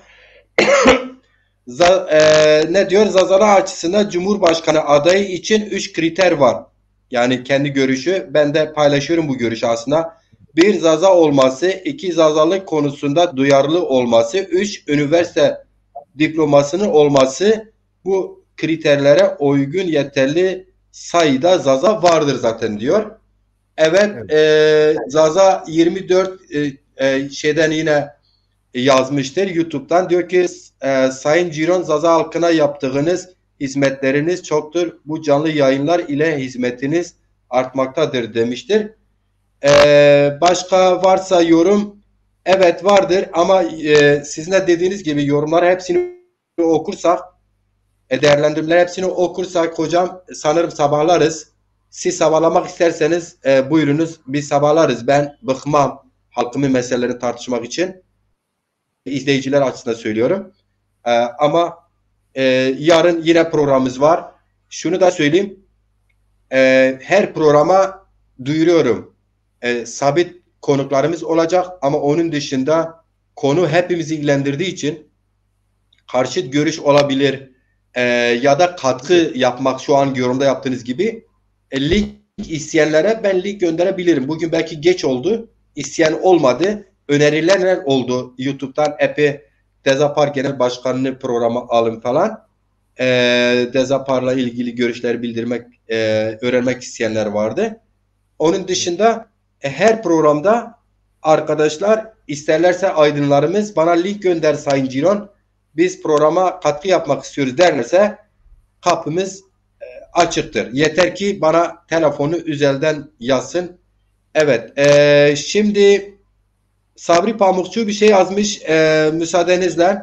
Sevgili Ciran, eğer bir Zaza kendini Zaza halkının Zaza davasına karşı sorumlu hissediyorsa ve de bu mücadelenin verilmesi konusunda samimi ise ortak müştereklerimiz etrafında kömelememiz lazım. Devamı ayrı yöne çekerse müştereklerimiz etrafında kömelememiz lazım. Aksi takdirde her birimiz ayrı yöne çekerse bu davaya en büyük zarar vermiş olurlar. Başarının dolu birlikte hareket etmekte geçer. Kesinlikle katılıyorum. Deza birincisi. İkincisi olarak da şunu söyleyeyim. Ben her zaman bu Zaza meselesine haşir neşir olduktan sonra biraz daha işte devletler nasıl kuruldu, ilk beylikler nasıl oluştu, nasıl ilişkileri nasıldı gördüm. Özellikle Selçuklardan Osmanlı'ya kadar Türk boyları yurt edinmek için bazen kardeş, amca çocukları bile birbirlerini affetmemişler. Tek hedef yurt edinmek için, yayılmak için gerekirse amca çocukları bile gözünü kırpmadan kılıçtan değil kan herhalde asli unsurları o dönem işte aileden olanları kanı akmasın diye iple boğuyorlar falan. Yani şunu demek istiyorum. Buraya oraya mutlaka çekenler olur. Bu eşen tabiatına aykırı bir şey değildir. Zazalar çok çeşitlidir. Çok bölünmüştür diyoruz ya. Çok farklı düşünenler olabilir. Hatta Zaza kimliği üzerinde nemalananlar da var. Dolayısıyla biz dört dörtlük bir şey bekleyemeyiz. Çekenler olur ama halk her zaman samimi olanlar başarılı olur. Halka. Şimdi Sayın Recep Tayyip Erdoğan biraz halk uslubuyla yaklaştığı için, halk biraz uslubunu samimi bulduğu için destek veriyor. Yoksa onun gözyaşlarından ya da işte ailesini çok yakından tanıdığı için ya da geçmişten Türkiye'nin kuruluşunda büyük katkısı ailesinden olduğu, çok tanınan bilinen biri olduğu için değil. Dolayısıyla halk samimi gördüğünü destekler. Onu söyleyeyim. Şey vardı, yine Zaza Peres bir şeyler yazmıştır. Cumhurbaşkanı adayı Zaza Peres diyor. Adayı kesinlikle bu kriterleri doldurmalıdır. Erdoğan'ın bugün diploması var mı ki? Yok. Tartışması nedir? Tabii ki bir şekilde o bizi aşıyor Sayın Zaza Peres. Siz de çok iyi bilirsiniz ki Erdoğan gerçekten İstanbul Belediye Başkanlığı sürecinden Refah dönemi ve daha sonra işte kurduğu AKP hepsi çok imkanlı, maddi, manevi, akademik her yönüyle imkanlı olanlarla çalıştı. Ve şu da bir gerçektir. Amerika'dan destek aldı. İsrail'den destek aldı. Buna rağmen o şey yapmadı. Geçmişte savunduğu ilkeleri hayata geçireceği mantığı halkın beynine kazınılmıştı artık. Halk öyle o fotoğrafı görüyordu. İşte başörtülü eşiyle halka hitap ederdi. Türkiye'nin ortalaması biraz Osmanlı'dan bu yana genelde bu anlayış Türkiye'de iktidar olduğu için karşılığı da var. Karşılığı olan şeylerle hitap etti. Ama kriter biliyorsunuz Sayın Ecevit bile diploması olmadığı için Cumhurbaşkanı adayı olamamıştı. Evet. İyi yolculuklar. Sayın Hocam, sen eklemek istediğin bir şey var mı? Zaman çok geciktiği için çok kısa bir şey söyleyeyim. Ben Zaza arkadaşlardan, bütün dostlarımdan şunu rica ediyorum. Büyük bir abileri, yani yaşça büyük olduğum için davanıza sahip çıkın. Diliniz UNESCO raporlarına girdi. Yok olmak üzeredir. Kültürünüz yok olmak üzeredir. Dünyanın en muhteşem tarihine sahip insanlardır sizin atalarınız. Dolayısıyla siz bu dezaparı böyle küçük görmeyin. Arkasında büyük bir potansiyel var.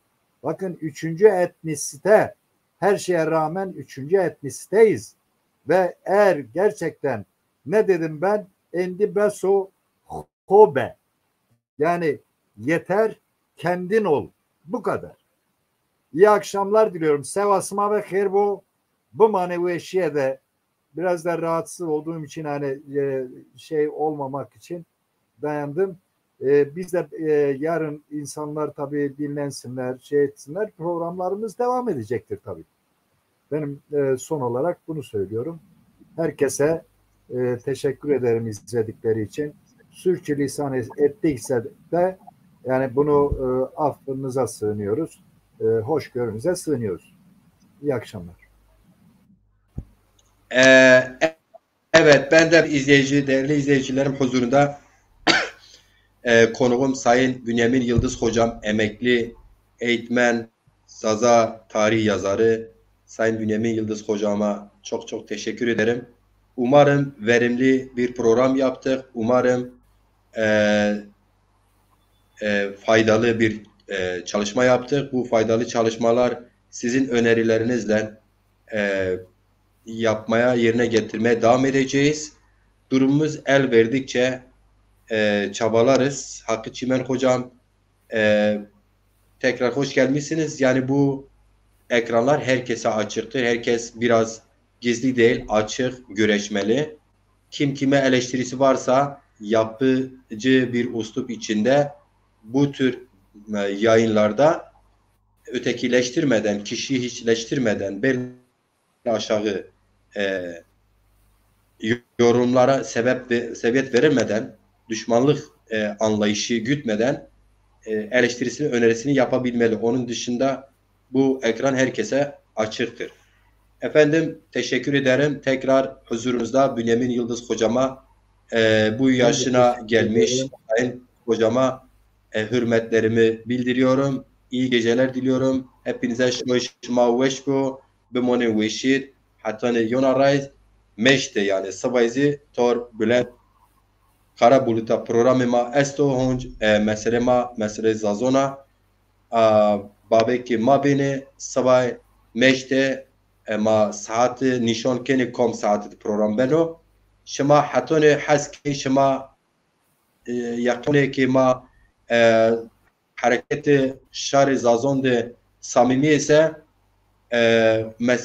مسئله شما پیر یو مسئله جو ملتا نو سمدا زون ما جو اتقاد ما جو یو نو سمدا نی پروگرامان ما شما مشک بسیار بکره بدین آمازون خود سیر کردش و ای سیر کری تماشا بکری و تماشاوان ما زیاد به ما نی تماشاوان وطن زیاد به ما چه مادی و اوی ما چین حق ما تیده چین اما ما دانا پی مورال گینه پی شخص بینه کارو گری خود دانا رند وازین بکرین و سمدا شما بمانی وشیده دم وش وقت وش شوی شما کم شما چه وقت پروگرام سیر بکره یوتیوب دیزه او وقت شما وش سلامت به من وشه شای شما وش